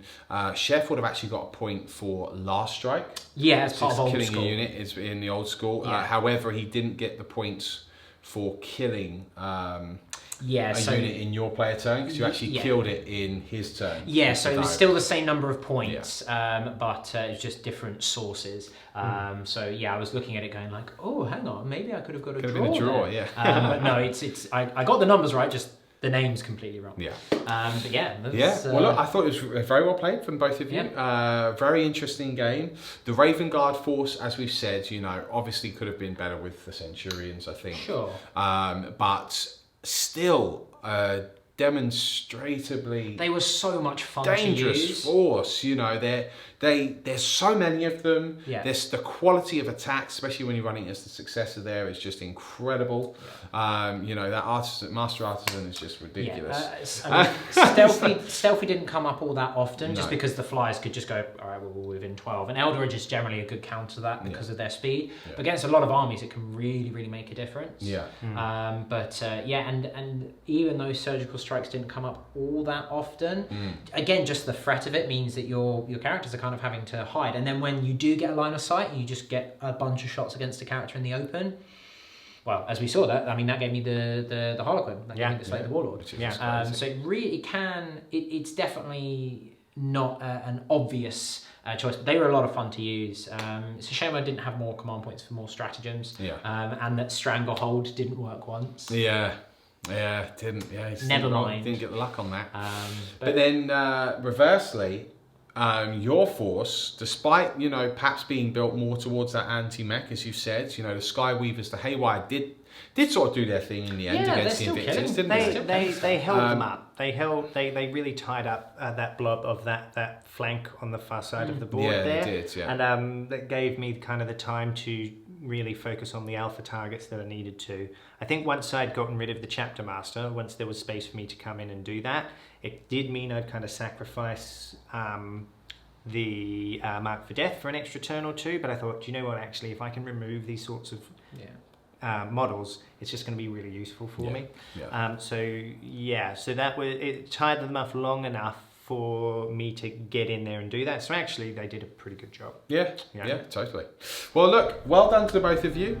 Hopefully you Freeview bosses enjoyed that. First of our tactical reports here. You can expect pretty much one a month, along with the narrative report and our usual battle reports as well. Let us know if you liked it, if you wanted to, if you enjoyed seeing these sorts of games, and if you want to see more of them, go check us out on our website, tabletoptactics.tv, where we do one tactical a week. You get one additional narrative report a month as well, which is pretty cool. So thanks for the support as ever. This has been Tabletop Tactics. We'll see you very soon.